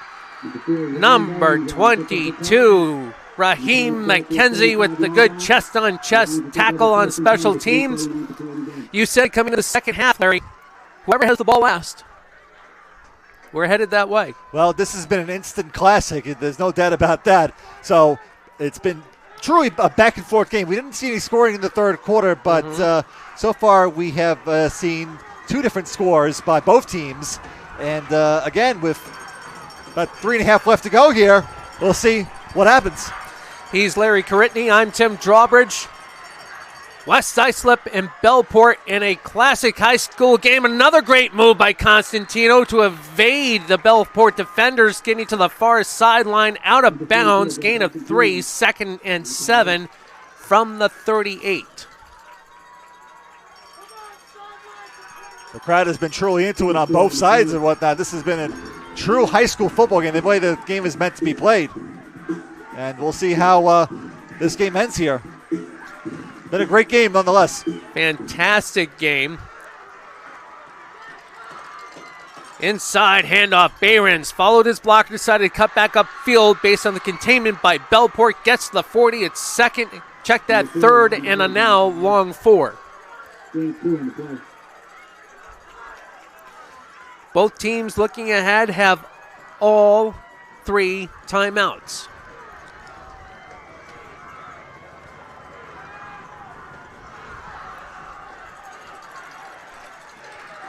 Inside of 3 minutes left in regulation.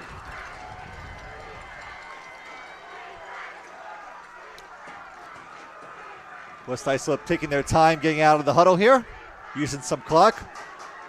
Looking to possibly make this the final drive of the game and possibly go up for a championship. Massageny behind Constantino.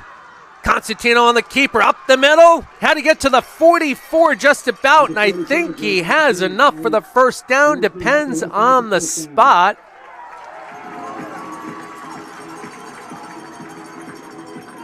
And the argument the first time, yes. They give it to him.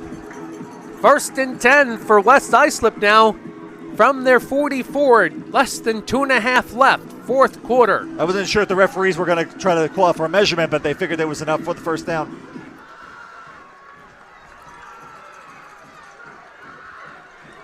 Strong side right. Here's Constantino out in the pass pattern. 2 receivers. He's got Behrens inside the 40, out of bounds. Ryan Behrens from Constantino. It's a gain of about 15, and here come the Lions. So 2:07 to go here. And now West Islip in Bellport territory at the 39-yard line. Keeping calm here. I like how calm they've been so far today. Joe Constantino leading the charge. Strong side right inside the line this time. Constantino pushing Behrens out of the way. Says, give me some room. Inside the 30. Stiff arms and yanked back down to the 31. Believe that was Parrish on the tackle of Constantino. Less than 2 minutes left. 4th quarter action. You can feel the tension here in West Islip. So another gain of about 10 or so, and once again, Constantino leading the charge here. About a minute and a half to go. And we have a timeout taken by West Islip. Is their first timeout this half. So 1:35 to go. We're going to keep it right here. This has been an incredible game here, Tim. No matter who wins, who loses, you got to say that both teams have just provided a great game. I'll go to a quote by Keith Sachs, the Wantagh head coach today, pregame before their game against Seaford. And every coach has said this. They feel lucky to be on the field playing right now. And considering what Coach Sachs has gone through, losing a longtime friend and nonetheless an assistant coach for 20 years, Tony Carter. Yes, that's correct.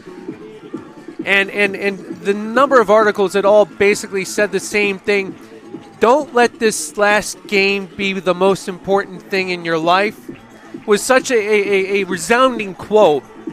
And the fact that you have 2 teams leaving it all here and they can walk away through the rest of the spring, some graduating to move on to college, the trades, whatever life brings them. Hopefully there is more to come, and they can use a game like this to persevere. Yeah, absolutely. And again, noting West Islip had to missed 2 games because of the COVID-related issues from earlier in the season. The fact that they've gotten to this point, being undefeated and so far, and having this classic rematch with the team that they beat last time, it's an accomplishment in itself. 1st and 10 from the 28. Constantino on the handoff. Looked like some confusion in the backfield, so he kept it down to the 26, and the clock will keep running. So some nervous times here, I'm sure, for some of the faithful here from Islip, but continue to drive. Everybody's on their feet. 2nd and 7. Constantino, fake handoff, following his blockers. 21 was out in front of him. That is Matthew Marmo. It's 3rd down now and a long 3. Less than a minute now.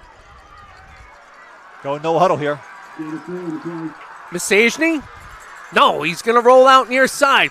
Open receiver, but he decides to throw it out of bounds. He had number 82, Joe Pirapato, open in front of the lacrosse goal area, marking on the field. So now it is 4th down and 3. What is West Islip going to decide to do? Well, it looks like they're gonna probably have to go for it, knowing that a field goal will do them no good. It'll only still be a 1-point game if they were able to make it. This is about getting into the end zone here, and this is for the game probably. I don't believe West Islip took a timeout. Yeah, because the ball was out of bounds on the incompletion, so it stopped the clock. So they got fortunate in that regard. They'll still have 2 timeouts. Here we go. 4th and 3 from the 22. And a timeout now by Bellport. Jamie Fabian clearly wanted to see how West Islip was going to come out. This is one of those freeze the kicker moments, but it's more like freeze the quarterback, I would say. Freeze everybody. Yeah. It's been a fantastic game here. Section 11, Conference 2.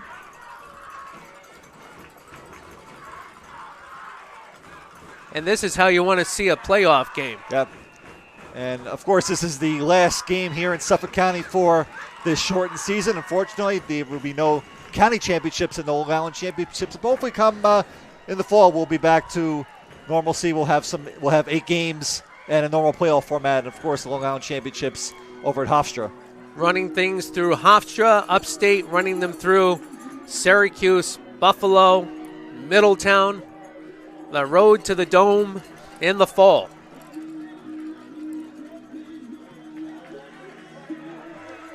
And for some of these players as well, like we said, it might be their final game. But, of course, for some of the other guys like Joe Constantino, Ryan Barons, they have a lacrosse season coming up, but that's not till next week. Right now, they're playing for a championship here in Conference 2, Section 11. Here we go. Constantino, Barons to his right. It's a sprint to the corner, inside the 20, down to the 16. It's a 1st down. And because of the change in downs, the new set of downs, officials timeout until the sticks are set and the clock's in motion. 40, 39. Masajny behind Constantino. Motion inside. Barons. Constantino keeps it. Down to the 10. Timeout, West Islip. We believe that's their 2nd.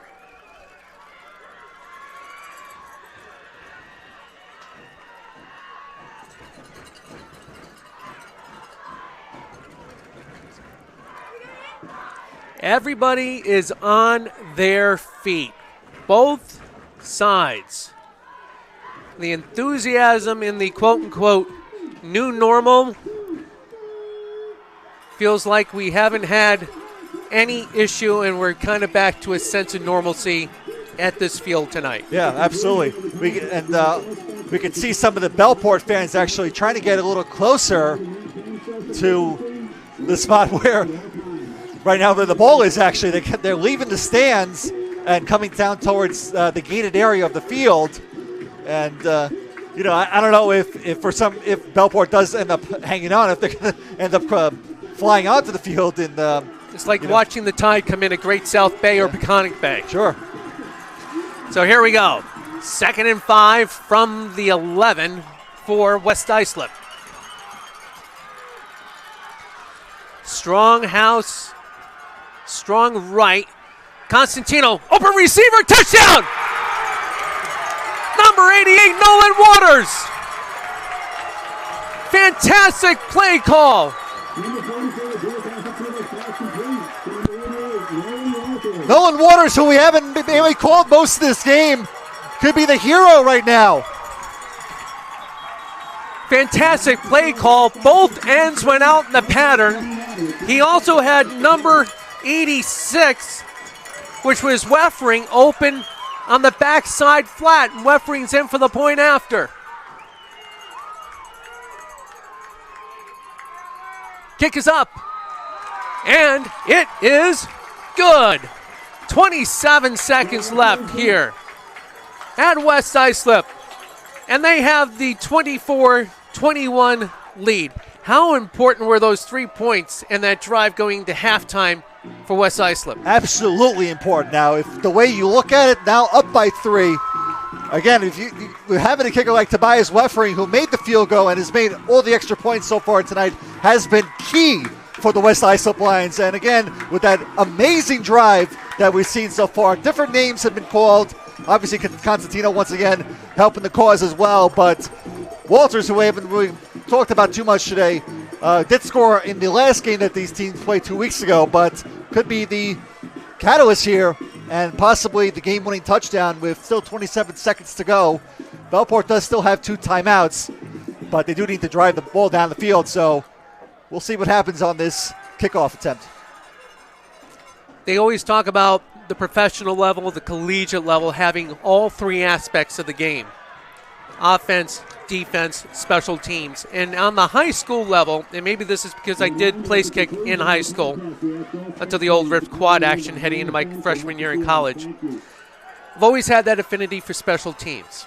And special teams can make such a difference at any level of football. And when you have a kicker who is a weapon like Weffering, to be able to drill the ball between the pipes under pressure, that is something majorly in favor of West Islip. Yeah, and he does it with such ease also, too. It's incredible. You don't necessarily see that too much on the high school level. You know, most of the time you don't even see, you don't have a real kicker on the team, too. Yes. But he has been quality, and right now it's helped their cause.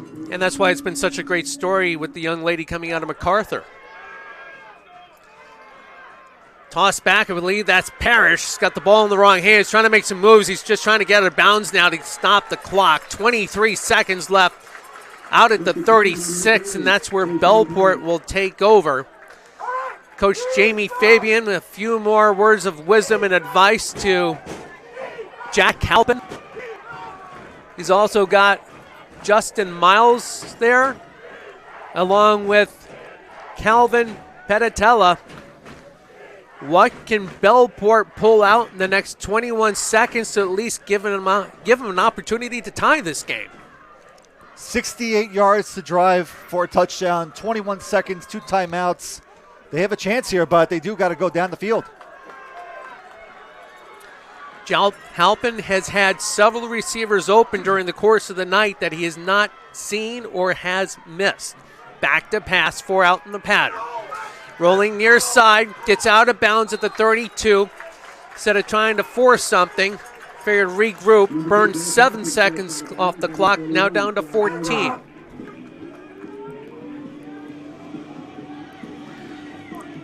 Really, to give them a chance, they need to get a couple of pitches and catches, one down to about the 50 and the other one at least to the 30. Or a combination thereof. I think they're going to have to start looking down the field as well. This is going to, they killed a good amount of time just now on that last play. They still have 2 timeouts, so if they can get the ball down the field and they still have 2 timeouts, make sure to call them. 1 receiver far side, 2 near side. I believe that's Phillips to the left of Halpin. Back to pass. Throws. Deep near side. Petitella. He had the edge on number 25, Liam Schweers. But the pass a little bit too long from Halpin. It's 3rd and 8, 6 seconds left. And this is going to kind of come down to this final play as Bellport will take a timeout. That will be their second.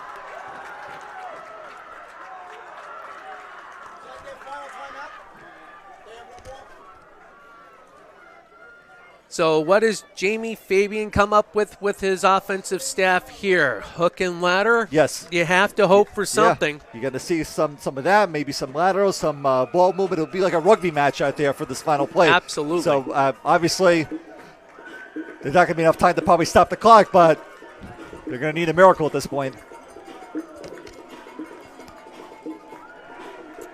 Both teams, we could go right down the roster and give accolades to a number of players. But these teams showed up tonight, and they have given us a delightful matchup. Like I said, instant classic. This is almost the script was written perfectly for this one. Yes. Bellport trying to elude its only loss this season to West Islip, but with 6 seconds left, they're going to need a miracle to change that around.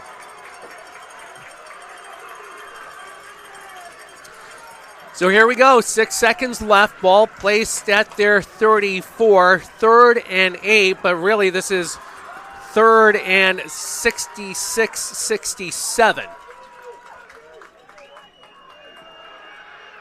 Halpin over the middle, too long. Intended receiver, I believe, was Parrish. 1 second left, 4th and 8. Oh, that would have been the last play, but now they still do have one play left. If he could have gotten that ball into Parrish's hands, he had real estate to be able to use his speed with. And I believe Bellport takes their last time out. Yes, indeed, just to set something up. So might try the hook and ladder here possibly, but again, 1 second left. Got to get into the end zone for any chance of winning this game. It's all going to come down to this one.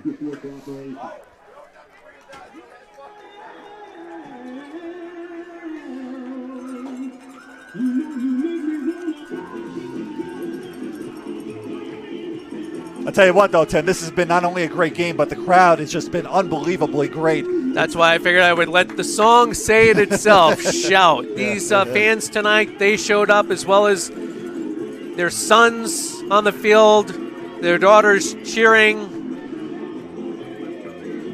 friends in the community out in support. An air of normalcy here at West Islip tonight. So the Lions have the 3-point lead and 1 second left. And I bet they can't wait for September to come back around and get this season started once again.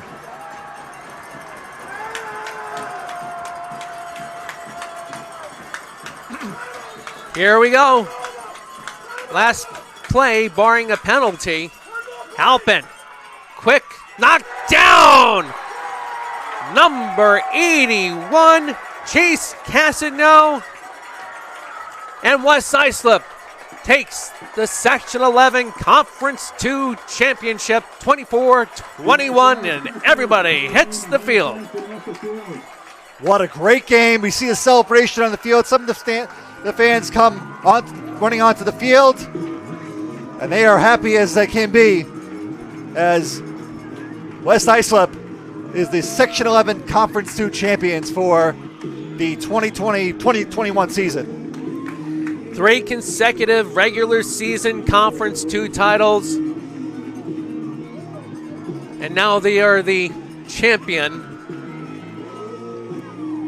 To be able to sit back and now build for the fall 2021 season.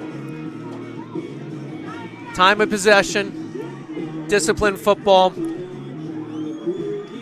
Both coaches preached that in pregame. I think both teams lived up to the billing. Absolutely. I mean, again, it was a well-coached, well-played game, and you can't fault anybody, really, for how this game ended up with the outcome of it, whatnot. It was just, as advertised, if you're fortunate enough to be here, you saw a great game. If you're also fortunate enough to watch with us here on the NFHS Network, we thank you for that as well. But, again, West Islip, with star Joe Constantino running the charge, leading this team to a Section 11 Conference 2 championship. It was Constantino to Waters. I think everybody was surprised they went to the air, but that was the game-winning touchdown, the point after a 24-21 victory. And Bellport, while they end up heading home, maybe hanging their heads, they should not do so with this loss. They played admirably. So that being all said, for Larry Caritney, I'm Tim Drawbridge. Thank you for watching the Section 11 Conference 2 championship game. Congratulations to the